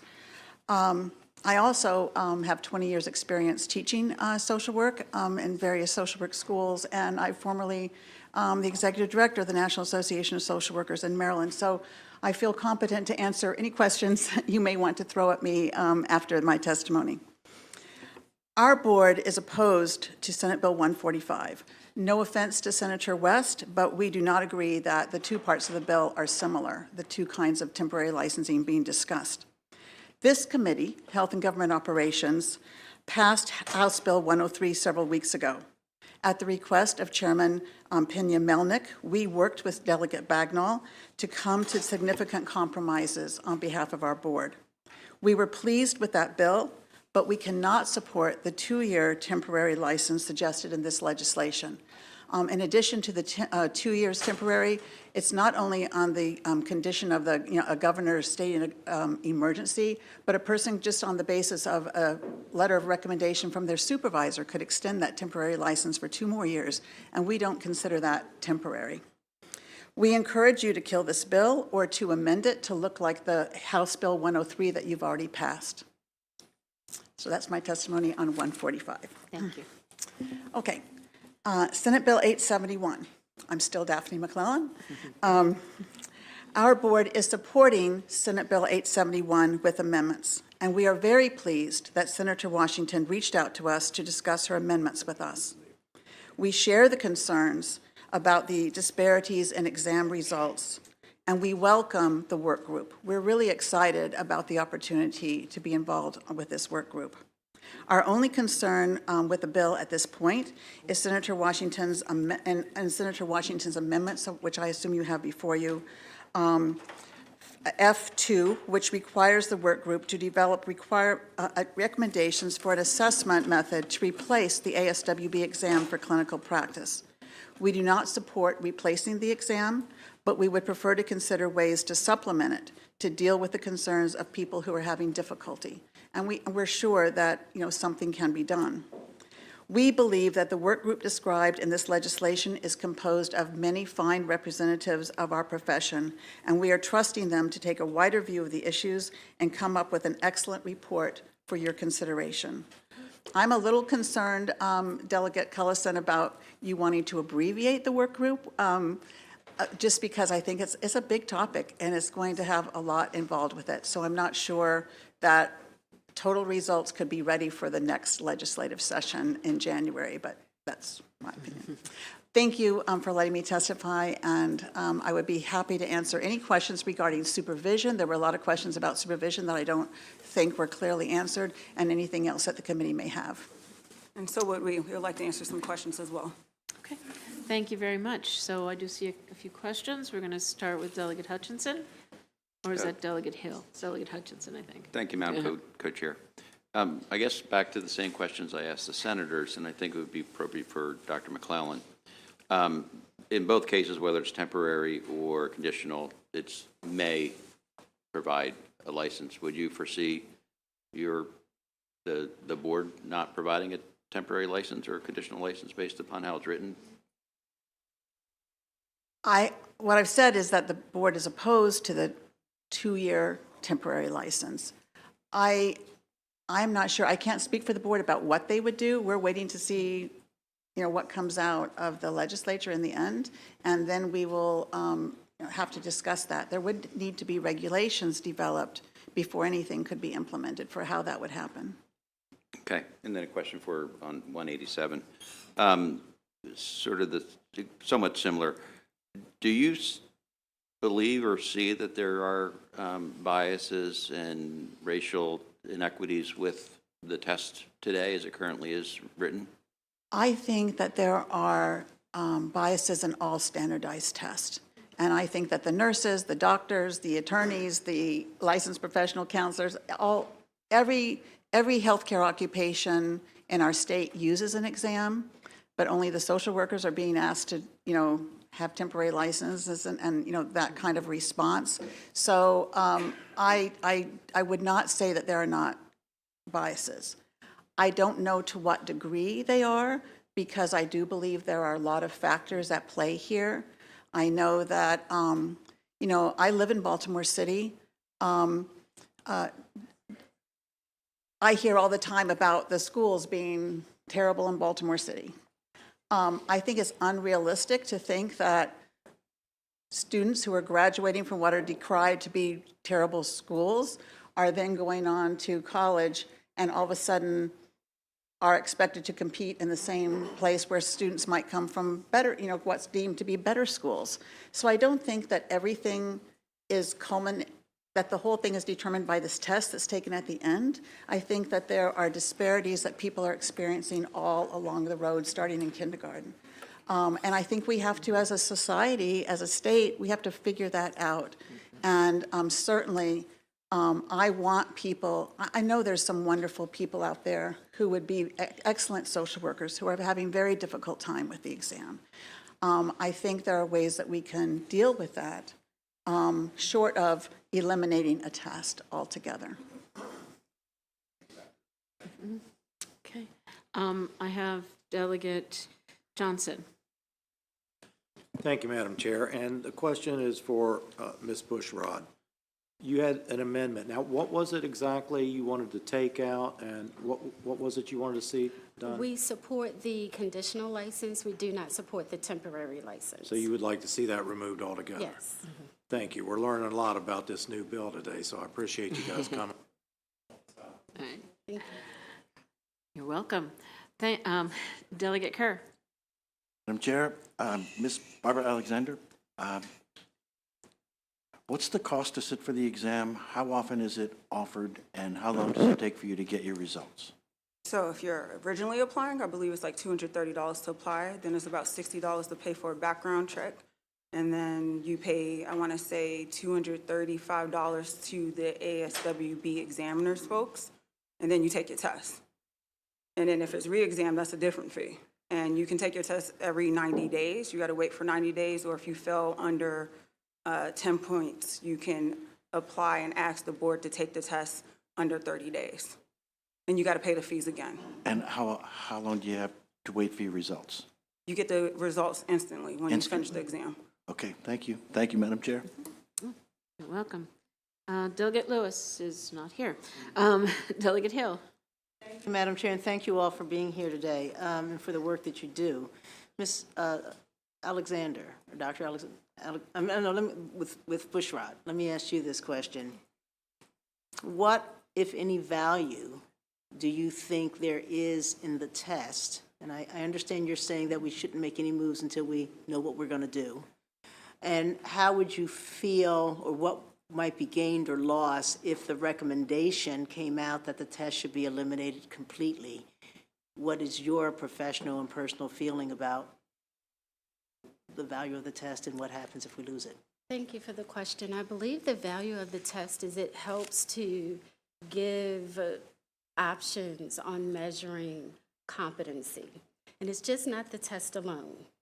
How it's been described to me and what I definitely believe in is that to be licensed, it's the legs of a table.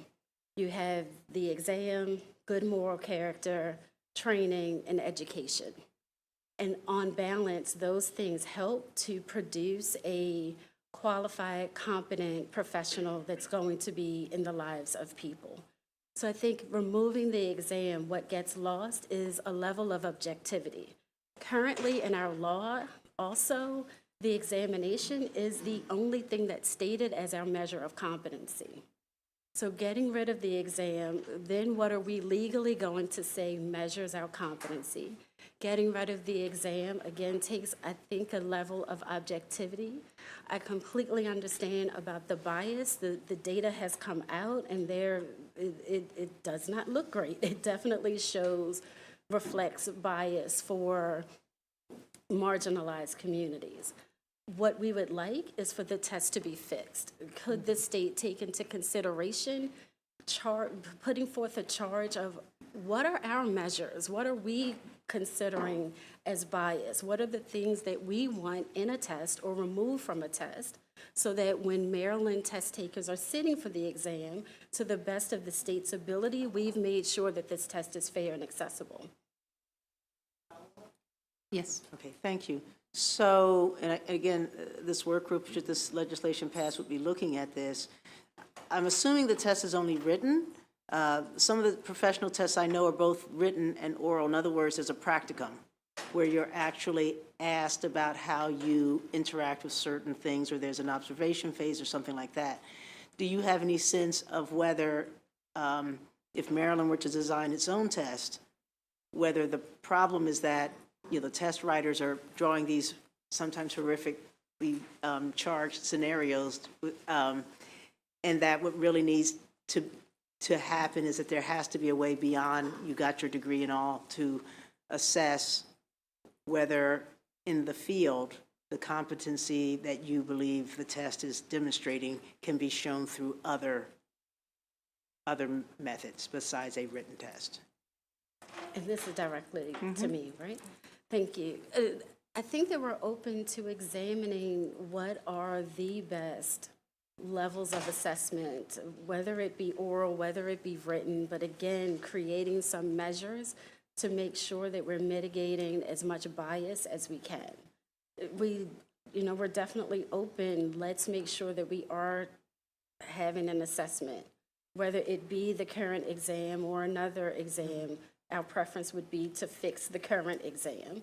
But to directly answer your question, I know some of my colleagues would not prefer an oral exam because of the level of subjectivity that may bring. But I think for the work group, these are possibilities that we should heavily consider. Thank you, Delegate. I've got Delegate White. Thank you, Madam Chair, and thank you all for your testimony here. Whoever is really best to answer this, it has been mentioned that other states have done this or have advanced similar proposals. I know Illinois was referenced. But, talking about, licensure and, as it relates to measuring competency and in the sense, and it sounds like that this is also about the integrity of the social work field. And so given that other states have done this, how has the integrity of the field changed with these similar proposals? What impacts have you seen, from your vantage point, given where we are in Maryland? I'd like to answer that. So some of those longstanding impacts won't be felt so soon because it just happened for some of these other states like Illinois. But what I think we're going to see is that those people who did choose to get those licenses or grandfathered in, they will never be licensed in other states. They can never join compacts. And I don't know what that's going to look like long term. However, for us currently here, even this temp license situation, there's no state that passed a temporary license.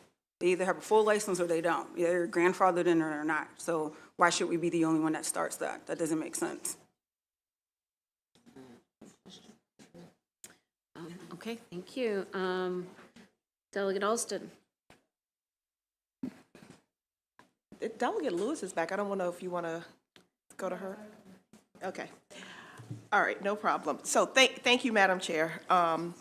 So let me start with saying I'm very concerned and disturbed about some of the types of questions that Senator Washington mentioned were on this exam.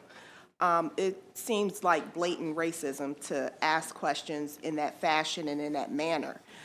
I'm also concerned about hearing that people are having to pay for supervision when we have a test that has documented racial disparities.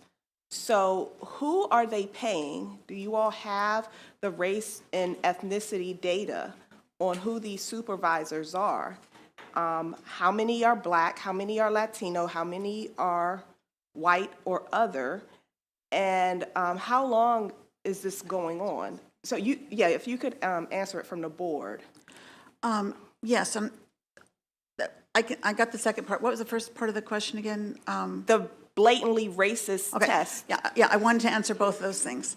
At our hearing with the Senate Finance Committee, we had 3 people who are Maryland LCSWCs, all of whom happened by chance to be women of color, who are item writers for the ASWB exam, and who sit on some of the committees of ASWB for the design of the test. I think all of them had been in that capacity for at least 6 years or more.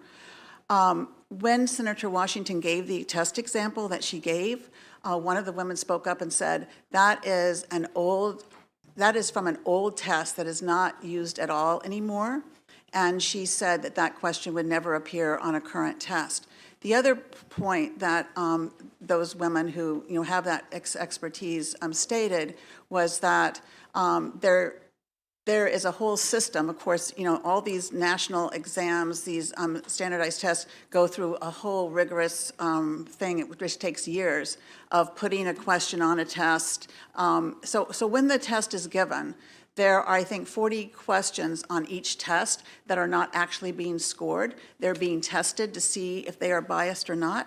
And she said that in the past, if a test question came back as biased, it would go back to the committee that was writing questions for them to tinker with it and make it better. And she said now, any question that comes back as biased, they just throw it out. They don't tinker with it anymore. So the point I want to make is that ASWB was also pretty startled with the results that when they did this study, and they have, ever since the study came out last July, they have 3 different committees, I believe, at their national organization that are working on how to revise the test, how to make it more unbiased. And I'm really happy that Senator Washington put people from ASWB on the work group so that they can be involved in hearing what people from Maryland have to say, but also helping us understand what they are doing to correct some of the problems that have been identified. So there's that. Your second question about supervision. So we have had a long-standing requirement, it's been a forever requirement, that people who are not licensed for independent practice must be supervised. It used to be that if you were an LBSW or an LMSW, you had to be supervised for the rest of your life. But we got that changed in 2019 with the help of Senator West and Delegate Cullison, who sponsored that legislation. So now we have independent practice for LBSWs and LMSWs after they have attained a certain number of years of experience. And no test is required for that, to retain that independent practice. A person who is an LBSW or LMSW independent practitioner, or who is an LCSW or LCSWC, is then eligible to become a board-approved supervisor. All they have to do is take 12 hours of continuing education and supervision, and then they pay a $20 fee, and they can ask the board to become a board-approved supervisor. That's all that's required. They have to have an LCSW and LCSWC have to have 18 months experience post post their certification as, at that level. And LBSW and LMSW independent practitioner has to have 2 years of additional experience, and then they can become supervisors. So it's not hard to find a supervisor. Everyone who is an approved supervisor is listed on our website. We do not identify them, demographically, however.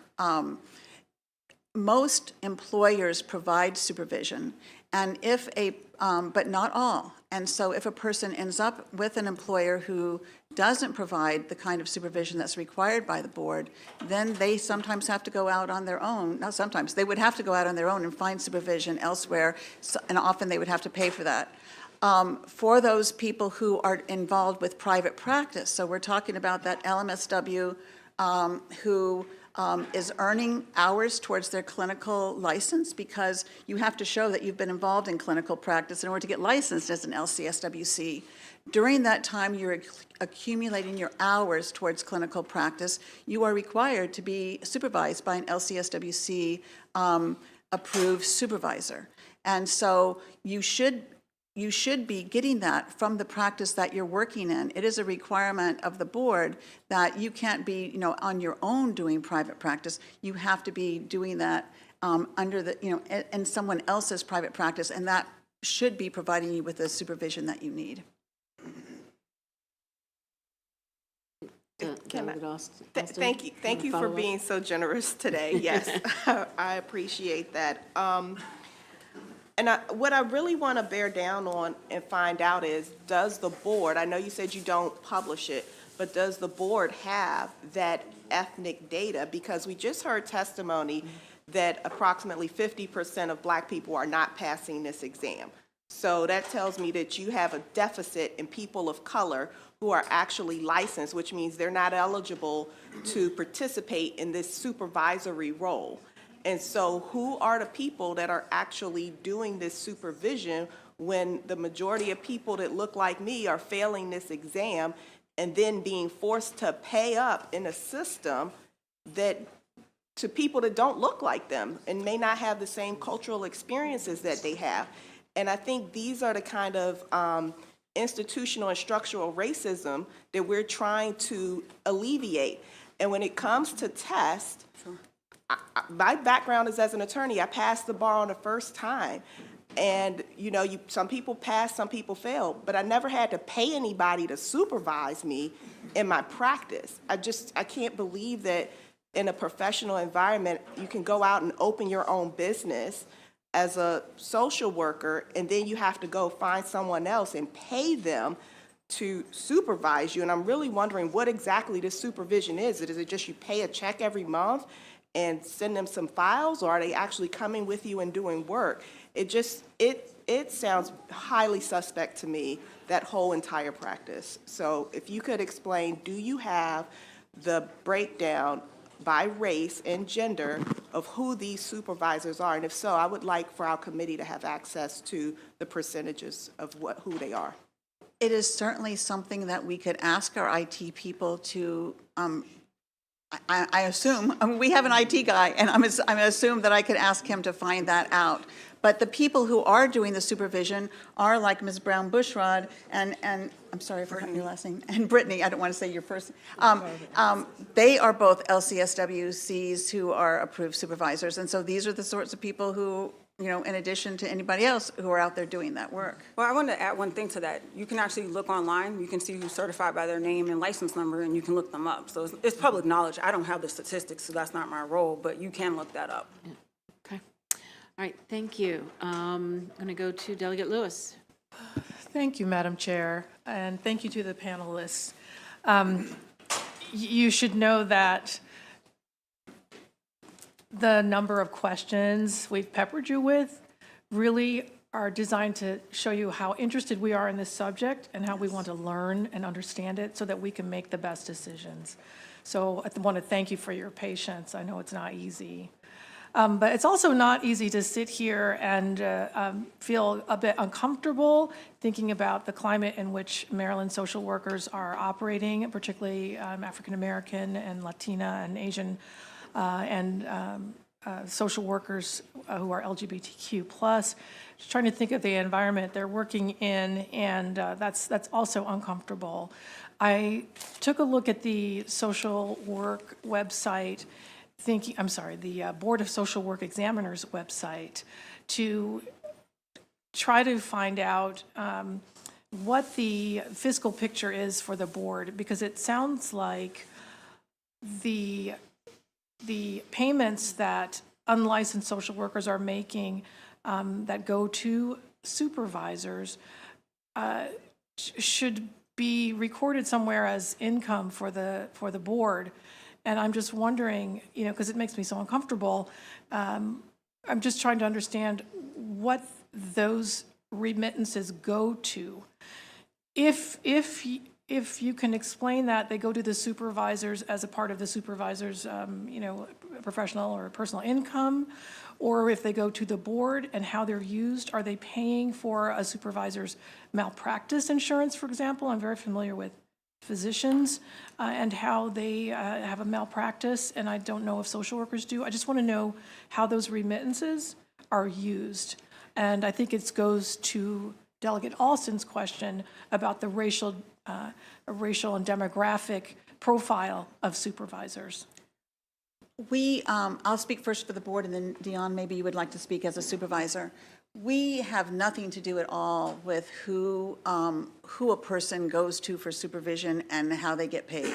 The only money that comes to the board are the application fees for the license. When a person initially applies for licensure, there's a $100 fee for the initial application. And then once they have gone through the process, they've passed the exam, there's a $75 licensing fee. So, and then the only other fees that we receive, like the $20 I told you when a person applies to be a board-approved supervisor. And then every other year, a person renews their license, and there is a renewal fee at the time that they renew their license. But nothing about the supervision that a person receives goes to the board at all.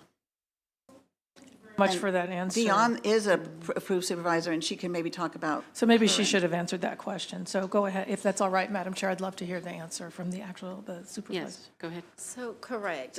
There are, for this conversation, two options to meet with a board-approved supervisor. One is if someone is seeking advanced licensure, and advanced licensure is the LCSWC. So someone who is an LMSW who wants the LCSWC, they are required by our laws to meet 3 hours per month with a board-approved supervisor. There is another arm of supervision that for people who are interested in a specific modality or just want additional consultation on their cases, they can meet with a board-approved supervisor. There are no fees that are exchanged between the board-approved supervisor and the state. It is a private contract between that supervisee and the supervisor. Thank you, Madam Chair. Thank you. Delegate Woods. Thank you, Madam Chair. Again, I request permission to make comment before question. We're getting towards the end of the day, so could you make it briefly? I'll try to make it very brief. Okay. I'm going to try to make it very brief. So I'm not sure who can answer the question. My comment first is that I explained earlier I am a licensed social worker. I choose to keep my license active. And as you know, in order to keep my license active, I must complete so many CEUs per year, which has, my gray hair is indicative of the time I've been doing the work. So I've actually been licensed for over 20 years. I'm currently in a position that I could not have been in, where I work with LICSWs, right? I make more money than the average licensed graduate social worker. I do this work. Why is it that we cannot use the level of training? Because I keep my license active because of the information that I get, and because social work is so different today than it was when I started over 20 years ago. But my ability to get the training brings me up to par. Why does that not satisfy that requirement? So I just want to make sure that I'm clear. You're at the LMSW level? No, I'm not licensed in Maryland. Okay. So I'm an LGSW. In DC. And for those who don't know, licensed graduate social worker, correct, in the District of Columbia. I work with LICSWs, that we do the exact same work. I make more money than, and I have a higher grade than an LGSW that's not in a supervisory role. And so, and as I said, I keep my license active because I'm no longer practicing line social work, but I keep my license active because of the knowledge that I get taking the training and the classes and so on and so forth. And what I'm saying is, if I am capable of doing this work because of the training that I get through my CEUs, why am I not capable of doing the same work as a LICSW supervisor? I'm not a supervisor, but I work with LICSWs doing the same work. To go from LGSW to LICSW without the exam, is that the question? I don't know if I'm even saying without the exam. I'm saying without without being able to work in a supervisory capacity. Well, I was going to say you should be able to. I mean, I'm licensed in DC as well. I don't see, like, if you were on the Maryland side, you would have probably been one of those folks that could have been probably grandfathered in based off your years of experience and based on what you're saying. But DC and Maryland are different. Their rules are different. I'm licensed on both sides, get you. So I don't know how to answer that besides saying you should be. Right, and for Maryland, if the question is about supervision, Maryland, just as Dr. McClellan was explaining, we have this level at the LMSW level as a measure of protection to the public that I guess when the laws were created, the public would prefer for the LMSW to be supervised. And then there are measures in Maryland to, once you don't want to be a supervisor, you can be an independent practice as an LMSW. If you want to be an LCSWC, there are certain requirements that you have to follow. I remember when they started the whole LMSW process in Maryland. But yes, as a DC social worker, again, I make more money than a regular LG. I have a higher grade than a regular LG. So were you ever to convert to Maryland and get endorsed and do the 5 years? I just haven't done They it. should be able to allow you to They do can it. ask those questions. We're not Oh, I'm sorry. I didn't know the rules. I'm so sorry. We'll let you, I'm sorry. we'll let That's you my all fault, go Madam Chair. outside My after the apologies. hearings and. My apologies, Madam Chair. And have a tete-a-tete out there. We are going to, I'm going to take Delegate Bandari, and then I'm going to ask Delegate Hill if she can hold her question, because we need to wrap up this meeting, and we know both these bills are going to subcommittee, so we can have in-depth conversations. And even if you're not on the subcommittee, I'm sure that you would be welcome there. Delegate Bandari. Yeah, thank you, Madam Chair. As an educator, this bill is very interesting, even though I'm just digesting and understanding this bill. And thank you, Senator Washington, for this bill. Based on her testimony, I'm kind of convinced that your test is very outdated and irrelevant content that does not reflect current best practices or real-world scenario by social workers. I'm interested to see the entire question set. And, as an educator, if there is no context in the content, student, they fail. That's for sure, no matter what. And if sometime there might be monopoly on the test, whoever produced the test as well, could you please provide, I tried to Google it, but I did not find the whole set.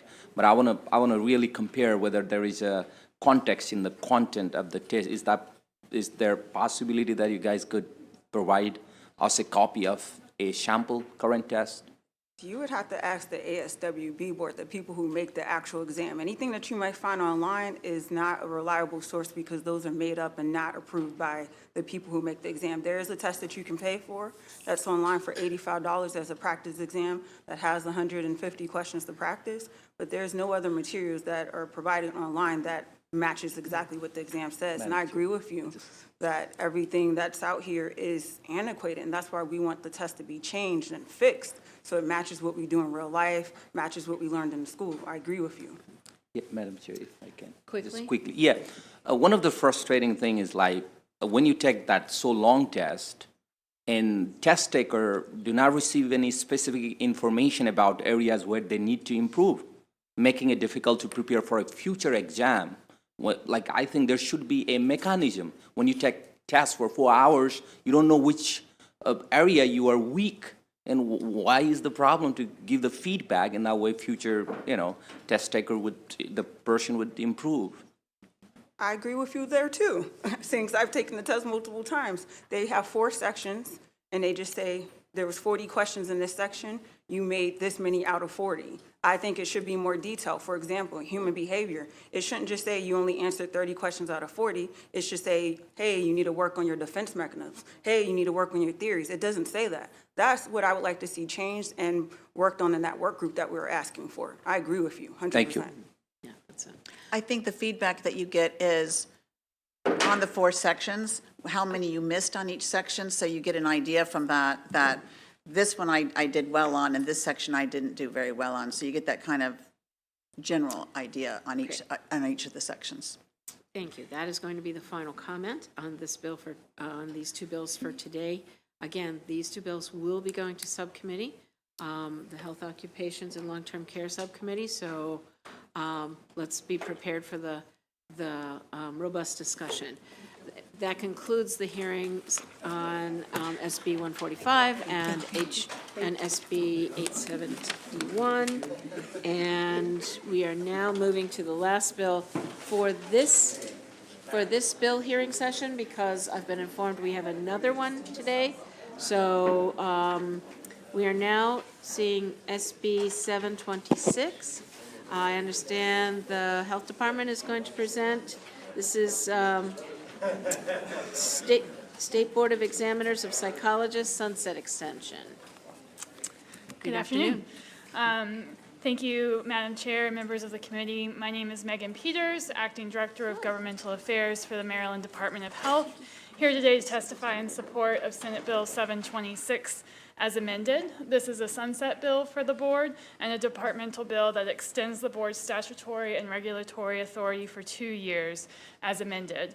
MDH requested these amendments and supports these amendments. We are focused on ensuring the boards are running smoothly, and we believe that a thorough evaluation of the health occupation boards is needed at this time to assess ongoing concerns among the boards related to licensure, technology, and administrative functions. We believe 2 years is ample time to complete this review and extension, and return to the General Assembly in 2 years with an update. In closing, we request a favorable report. Thank you. Okay. Thank you very much. And we do have a virtual witness who is favorable with amendment, Samantha Ruckert. You may start anytime. Good afternoon, Madam Chairperson, Vice Chair, and members of the committee. My name is Samantha Ruckert. I am a 5th-generation Marylander and psychologist, and the current chair of the Maryland Board of Examiners of Psychologists. I'm testifying today in support of Senate Bill 726 with 1 amendment. You should have received the board's position paper. As you know, the Board of Psychologists is a group of 7 licensed psychologists and 2 consumer members charged with administering and regulating the practice of psychology in Maryland.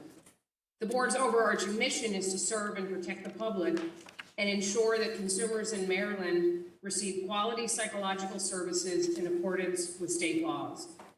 Belief in and commitment to this mission was my primary motivation for joining the board in 2020. Over the last 3 years, unprecedented challenges like the COVID pandemic and the cyber attack on MDH have changed, but have not diminished the work of the board. The board respectfully asks that the committee amend this legislation to extend the termination provisions to the customary 10 years until July 1st of 2033, extending the statutory and regulatory authority of the state board until 2033 will ensure that the board's vital functions continue without disruption as critical mental health services continue to be in high demand. The board appreciates the committee's consideration and respectfully asks that you vote in favor of this bill, including the aforementioned amendment. Thank you for your time. Thank you for your testimony. Are there questions for either Ms. Peters or Dr. Ruckert? I have a question, Dr. Ruckert. In terms of you suggested that there was some sort of disruption in the work of the board if it was subject to a sunset review in 2 years. Can you tell me what the disruption would be?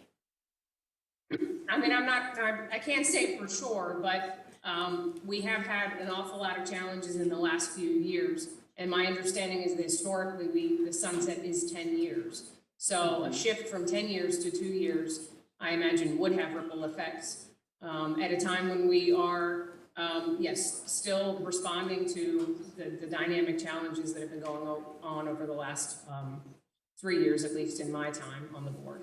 Okay, thank you. Are there any other questions? Seeing none, that completes the hearing on Senate Bill 726 and the work before us today. So this meeting will be adjourned. There will be a voting session. Please stay tuned for when that is going to begin momentarily. So thank you all, and the meeting is adjourned. And sign us out.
For Lindsay and Aaron.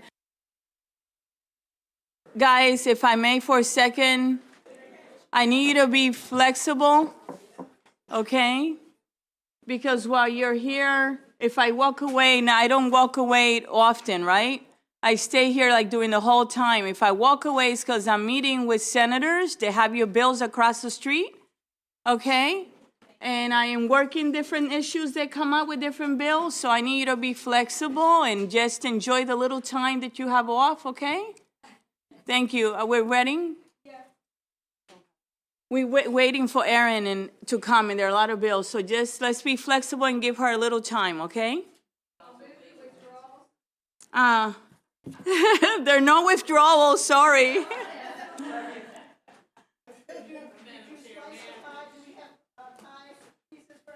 Nope, not sharing. Can I tell you, I'm nice, but not that nice. Yes, I think we're live, right? We are live. We're live.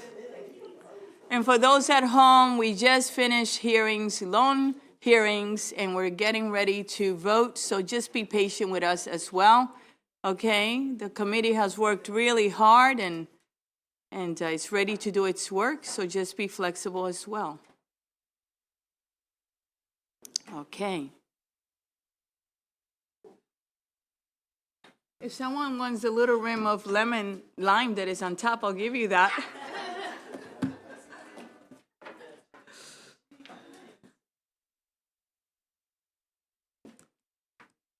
One second.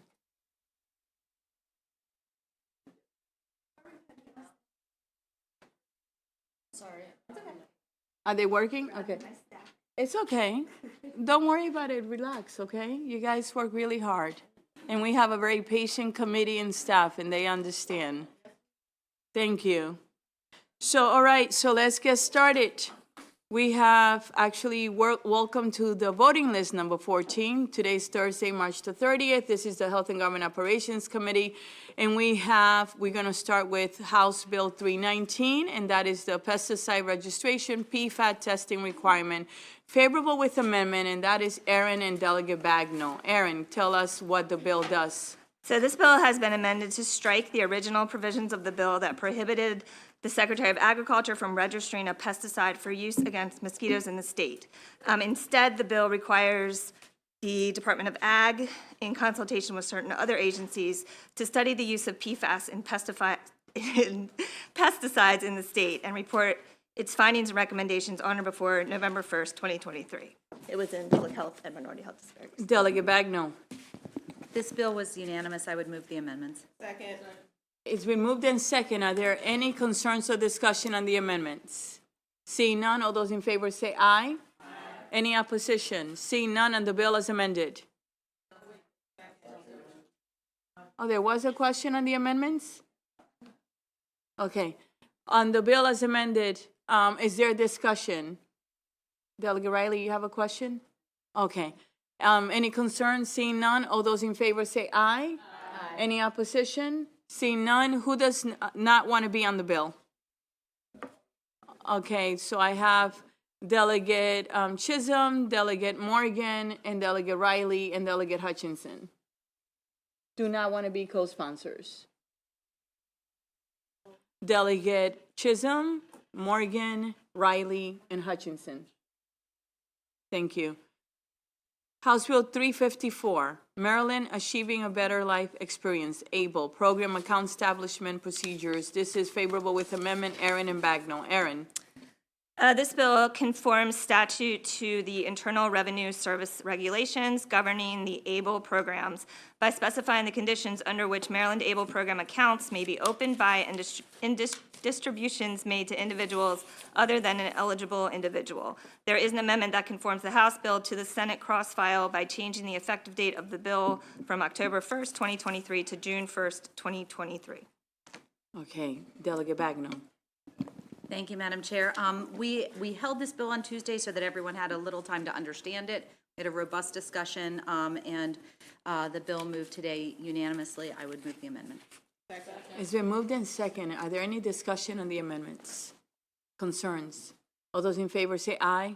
Aye. Any opposition? Oh, Delegate Chisholm, I'm sorry. On the amendment. Okay. And seeing no opposition, it passed, the amendment passed. On the bill as amended. It's been moved in second. Discussion, Delegate Chisholm. Just so I can make public comment, this is an outstanding bill in and of itself. I understand the reason for it, to allow them to, basically it's a pension or a savings account plan without jeopardizing. I had concerns in committee, and I'm just hoping that it isn't a problem in the future. The board that oversees this is the 529 board, and they're obviously under some scrutiny right now, and I'm concerned that maybe something happens to that 529 board. I was reached out to personally and told that it was in good hands, because obviously this is a very vulnerable population. I want to make sure any money that they put away is actually kept safe, and the fiduciary duties that are the responsibility of whatever board takes it over, takes it very seriously, because I would hate to know that this money is lost or finds itself in the same fate that the 529 does right now. But just want to let everybody know that I did ask a lot of questions about that. I have concerns, obviously, with that board right now, but my questions were at least addressed, and I feel confident that they know that it's a serious matter. And like I said, the intent of the bill is outstanding, and I appreciate it. And thank you for your comments. I know that there are bills dealing with that board, but as you said, this is very different and is needed for the federal government. So thank you for bringing it up and for having a good discussion on it. I appreciate it. Delegate Hill. Thank you, and I'll direct this to the chair. My understanding is that the 529 board has very different responsibilities between this and the college plan. That in this plan, they simply oversee how it's done, but each individual beneficiary has their own able account that they manage, versus the 529, where it's the board that manages the investments in the use of the account and how it's distributed. Is that accurate? In addition to which, the 529, we passed legislation that should it go completely through, that board will be disappearing in terms of its responsibility for the 529 plans, and they're going to move under the That's correct. Senate. I mean, under the treasurer's office. That's correct. Yep. And that was a beautiful explanation of the status of it. Thank you. Any other discussion on it? On the bill, it's been moved in second with the amendments. All those in favor say aye. Aye. Any opposition? Seeing none, who does not want to be on the bill? Okay. House Bill 703, Public Health Parkinson Disease Registry established. It's favorable with amendment. It is Aaron and Bagnell. Aaron. The amendments of this bill conform the bill to its cross-file Senate Bill 584, which has passed the Senate. In addition to, so the amendments would strike the establishment of a Parkinson's disease registry, an MDH, and instead require the department to establish and maintain a publicly accessible website regarding the incidence of Parkinson's disease in the state. The bill also requires the Parkinson's Disease Advisory Committee to meet at least quarterly and to report on or before June 1st, 2024 on recommendations for a path forward toward the establishment of a fully functional state Parkinson's disease registry. Okay. Delegate Bagnell. This was a unanimous vote, and I would move the amendment. It's been moved in second. Does anyone have any questions or concerns about the amendments? Seeing none, all those in favor say aye. Aye. Any opposition to the amendments? On the bill as amended. It's been moved in second. Any questions or concerns on the bill as amended from anyone? Seeing none, all those in favor say aye. Aye. Any opposition? Seeing none, who does not want to be on this bill? Everyone wants to be on it. House Bill 808. Is Delegate Williams here? 1 second. Hold on a second. Let's leave that for towards the end, and let's do House Bill 1155, please. And that is work group on establishing a youth co-design integrated behavioral health model. Favorable with amendment. Aaron. This bill establishes a work group on establishing a youth co-designed integrated behavioral health model that will be staffed by the Behavioral Health Administration. There are amendments that were adopted in the Public Health and Minority Health Disparities Subcommittee that push out the implementation date for a pilot program to 2024, and also extend the reporting date for the work group from December 1st, 2023 to December 1st, 2024. Okay, Delegate Bagnell. Thank you, Madam Chair. This was a bill that we held on Tuesday to allow the stakeholders to find consensus. They did find consensus, and it passed unanimously. I would move the amendment.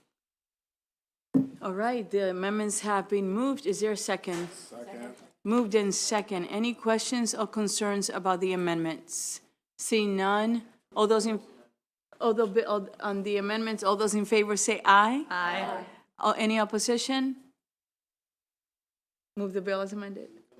Is there a second? It's been moved in second. Any questions or concerns? Seeing none, all those in favor say aye. Aye. Any opposition? Seeing none, let's go back to, actually, who does not want to be on that bill? On House Bill 1155. Delegate Shalega. Delegate Riley. Okay.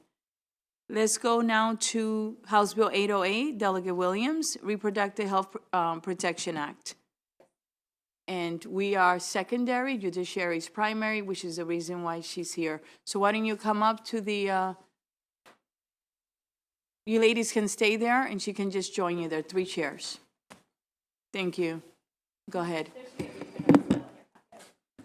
You have a reprint of the bill? I do have the reprint. I Okay. don't know if members of the committee. We have it as well. Okay, If you could great. just go through it, tell us what the bill does. Sure. Very so simple, yeah. Yeah, so you should have the reprint of the bill, which conforms to the amendments that were done on the Senate. So they're both now in the exact same posture. Part of the reason why HGO is secondary on this bill, and I guess maybe I'll start with those provisions first, has to do with the provisions in the bill as it relates to malpractice insurance. Let me scroll down. And the health occupation boards, as well as the multi-state insurance plans and high deductible plans. Basically, this bill is basically what I call something that's just simply procedural in nature. And what it does as it relates to the health occupation boards, I'll just start there, that if someone is licensed in multiple states and licensed in a state where abortion care is banned, if that state were to revoke that person's medical license in that particular state, they cannot then, Maryland cannot then revoke their Maryland license here in Maryland simply because it's been removed in that particular state.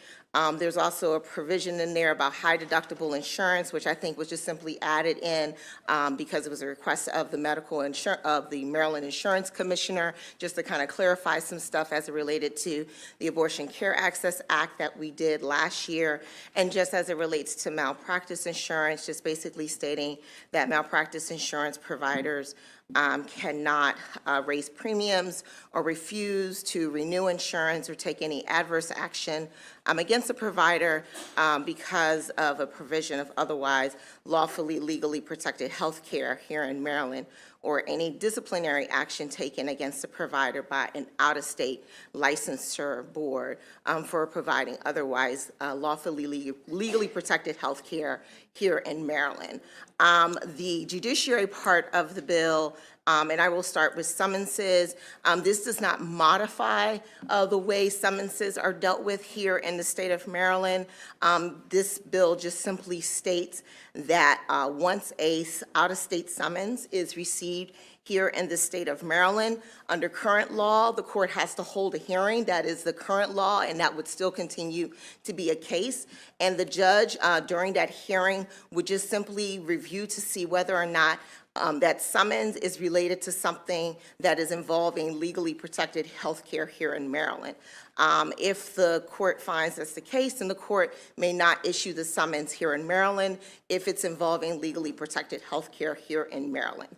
As it relates to subpoenas, the process for out-of-state subpoenas will just basically state the same and the same thing, that the subpoena would not be issued by the clerk of the court if it is related to legally protected health care here in Maryland.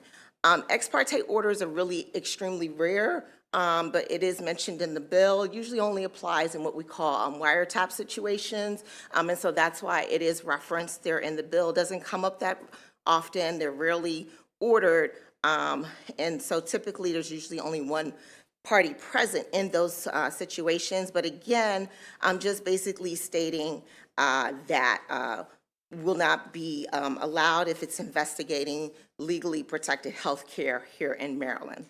And then the last portion here deals with foreign judgments from another court. Typically, if you have a judgment from one state, you would typically take that foreign judgment, file it with the circuit court in whatever jurisdiction here in Maryland that you're seeking to enforce that foreign judgment. This section simply states that Maryland will not honor a foreign judgment if it arises from a claim that's related to legally protected health care, just as the same as I mentioned regarding subpoenas and summonses. And then extradition, there are two forms of extradition. There is mandatory extradition as well as permissive extradition. Mandatory extradition, we will have to continue to honor those types of extradition, which deals with what we call fugitives. And the Constitution is very clear that the governor must extradite a fugitive here in the state of Maryland, and we do not interfere with that in any form, fashion whatsoever. The permissive extradition just simply states that the governor shall not extradite someone who has committed an act in Maryland if it relates to legally protected health care, and that would not be a crime here in our state. So they're not a fugitive, but they're asked to be extradited. That's a permissive type of extradition, and this bill simply states that the governor would not honor that request. So that's the bill in a nutshell. Okay. That's more than a nutshell. That's like an apple. No, just kidding.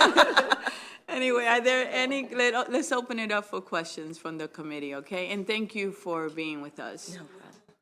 Excuse me. Go ahead, Delegate Hill. Okay, I have to move the amendments. Is there a motion on the amendments? Move the amendments. Is there a second? It's been moved in second. I'm going to open it up for discussion. Any discussions? Delegate Hill, I know you're secondary. Would you like to address the committee?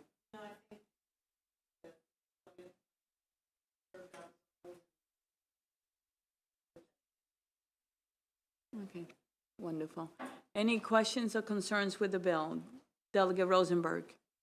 There are both criminal and civil penalties in other states for lawful medical care provided in the state of Maryland. Is that correct? That is correct. Thank you. Delegate Morgan. Madam Chair, this is Lindsay. Whose bill is this? This is Lindsay's? No, this is Aaron. Oh, Aaron. They mentioned we were second on the bill. What was the committee vote in judiciary? 15-7. Okay, thank you. Any other questions for this bill?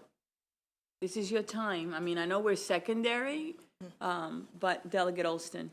I'm trying to get a handle on the disciplinary issues. If it's a disciplinary issue, not just for giving an abortion, but maybe they actually did something else wrong, would they then be prohibited under this? Or is it just saying that they won't automatically suspend their license through some kind of So if the reciprocity? disciplinary issue was related to actual malpractice, that is a crime here in our state, just like it would be a crime in another state. And so that is something that we would still honor here in Maryland if that was the basis, say, of the out-of-state judgment or the disciplinary action from another state, that they violated their medical duty of care. That is still a crime here, and we would still honor that. Okay, thank you, Madam Chair. My pleasure. Delegate Bagnall. Thank you, Madam Chair. And just to clarify from my understanding, the protections that are in here don't just protect against retaliatory actions, but but do they address the concerns that were raised about the compact agreements and how the compacts may be impacted? And you're referring to in terms of the medical licenses? Correct. Yes, it does address licensure. that, and I don't know if Delegate Hill wants to speak a little bit more on that. But that's what I was saying earlier, that if you lose your license in another state, then it would not compel our Maryland occupational boards to automatically revoke your license here in Maryland. Perfect, thank you. Thank you, Madam Delegate Chair. Hill. Yes, I wanted to address two things. Delegate Alston asked about if there were an issue of malpractice, and Delegate Williams spoke to the criminal nature, but I wanted to be clear, and correct me if I'm wrong, that even on the civil side, if there's a charge of malpractice because something that was done here in the state is considered to have been outside of the standards of care, that can still go forward. It can be processed in the state. The board can do the actions. It can go to court, even though it's not a criminal issue. And as was stated, what has happened under the compacts generally is that participating in compact requires that that reciprocal actions be taken. What this does is it actually forbids the boards from taking those reciprocal actions to protect our board from having to do things that are inconsistent with our law. And generally speaking, the compacts allow, you still have to follow the laws of your state within a compact. Thank you, Delegate Hill. Any other questions or concerns? All right, and those were the amendments, right? So, And the amendments were really clarifying, Yeah. to be honest with you, from JPR, and we were fine with the amendments. sounds good. So we did move them, and we took a vote. So on the bill as amended, we didn't did vote on the on the amendments? Okay, so on the amendments, it's been moved and second. All those in favor say aye. Any opposition to the amendment? On the bill as amended? It's been moved and second. Any discussion on the bill as amended? Seeing none, all those in favor say aye. Aye. Any opposition to the bill as amended? We have Delegate Shalega, Delegate Chisholm, Delegate Morgan, Delegate Riley, Delegate Hutchinson, Delegate Kipke. Thank you very much. And I want to thank you personally for working with, our wonderful colleague, Delegate Hill. In the interim, you guys have been working really hard in the interim together. And I want to thank your chairman. He actually suggested that we invite you to come and explain the bill. So that's why we waited for you. So thank you so much for being with us. Thank you, okay? and thank you for your patience, and No. I'm going to go back to our voting session Thank downstairs. you for walking out of your voting session, and thank you for explaining it. So we're going to go on now to Senate Bill 26, which is the Maryland Medical Assistance Program, Maryland Children's Health Program, and Work Group on Low-Income Utility Assistance. That was favorable, and it is Aaron and Bagnall. This bill is a cross-file to House Bill 111. It is almost identical. The identical provisions are that it requires the Maryland Department of Health by January 1st, 2025, to establish an express lane eligibility program to enroll individuals in Medicaid and CHIP based on eligibility findings by the Supplemental Nutrition Assistance Program. The bill also contains a provision that requires the existing work group on low-income utility assistance to submit a final report on its study, findings, and recommendations to Senate Finance and House Economic Matters Committee by January 1st, 2024. And this bill was considered in the Public Health and Minority Health Disparities Subcommittee. Delegate Bagnall. Again, I would move the bill. Aaron explained it perfectly, and I've spoken with the House sponsor, and they're going to conform the House bill to the Senate bill. Thank you. So is there a motion, a second? Is it moved in second? All those in favor, is there any discussion? All right, all those in favor say aye. Aye. Any opposition to the bill? We have Shalega, Chisholm, Morgan, Riley, Hutchinson, and Kipke. Thank you, guys. This was favorable. Senate Bill 188, Public Health Rare Disease Advisory Council, favorable. Aaron and Bagnall. bill. Okay, moved in second. Any concerns? All those in favor say aye. Aye. Any opposition? Seeing none, let's go to the next one. Senate Bill 228. There is an amendment on page 2 of your packet, and with that amendment, it's identical to the cross-file. All right, it's been moved in second. Any concerns? Seeing none, all those in favor say aye. Aye. Any opposition? Seeing none, and the bill is amended. It's been moved in second. All those in favor say aye. Aye. Any opposition? Seeing none, let's go to Senate Bill 225. It's favorable. Aaron. Is it moved in second? Any questions or concerns? Seeing none, all those in favor say aye. Aye. Any opposition? Seeing none, let's go to Senate Bill 258. It's been moved in second. Any concerns? No? All those in favor say aye. Aye. Any opposition? Seeing none, Senate Bill 283. This one has an amendment. It has an amendment. Okay, it has an amendment. The amendment conforms the bill to its cross-file House Bill 418 regarding the reporting dates for the needs assessment. And for those of you that are home, we have seen these bills, we have studied them, we know them, okay? So on the amendments, it's been moved in second. Any questions or concern? All those in favor of the amendment say aye. Aye. Any opposition to the amendments? Seeing none, on the bill as amended, it's been moved in second. Any questions or concerns? Seeing none, all those in favor say aye. Aye. Any opposition? Seeing none, Senate Bill 341. This bill is identical to its cross-file. It's been moved in second. Any questions or concern? Seeing none, all those in favor say aye. Aye. Any opposition? Delegate Shalega, Delegate Chisholm, Delegate Morgan, Delegate Riley, Delegate Hutchinson, and Delegate Kipke. On Senate Bill 343, Aaron. This is identical.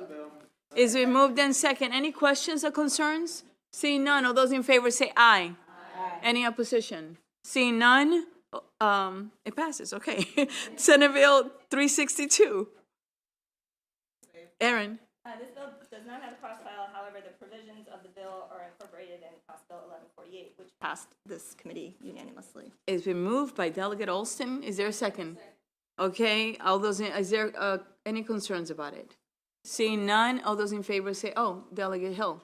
Yes, Aaron just said it's been incorporated into 1148. This sheet says 1249. So someone must have put in a cross-file that's in rules, but that cross-file will probably stay in rules. Okay. Because it's in 1148. All right, thank you. Okay, good question. All those in favor say aye. Aye. Any opposition? Seeing none, it passes. Senate Bill 449. Lisa. This is identical to its cross-file. Is it moved in second? Any questions, concerns? None. All those in favor say aye. Aye. Any opposition? None. Let's go to Senate Bill 509. And this is identical to House Bill. Is it moved in second? Any questions or concern about 509? Seeing none. All those in favor say aye. Aye. Any opposition? Seeing none. Senate Bill 511. It's been moved in second. Any concerns or questions? Seeing none, all those in favor say aye. Aye. Any opposition? Seeing none, let's go on to Senate Bill 515. This is identical to... It's been moved in second, the little bill that did not fail, okay? Any questions about the little bill? Seeing none, all those in favor say aye.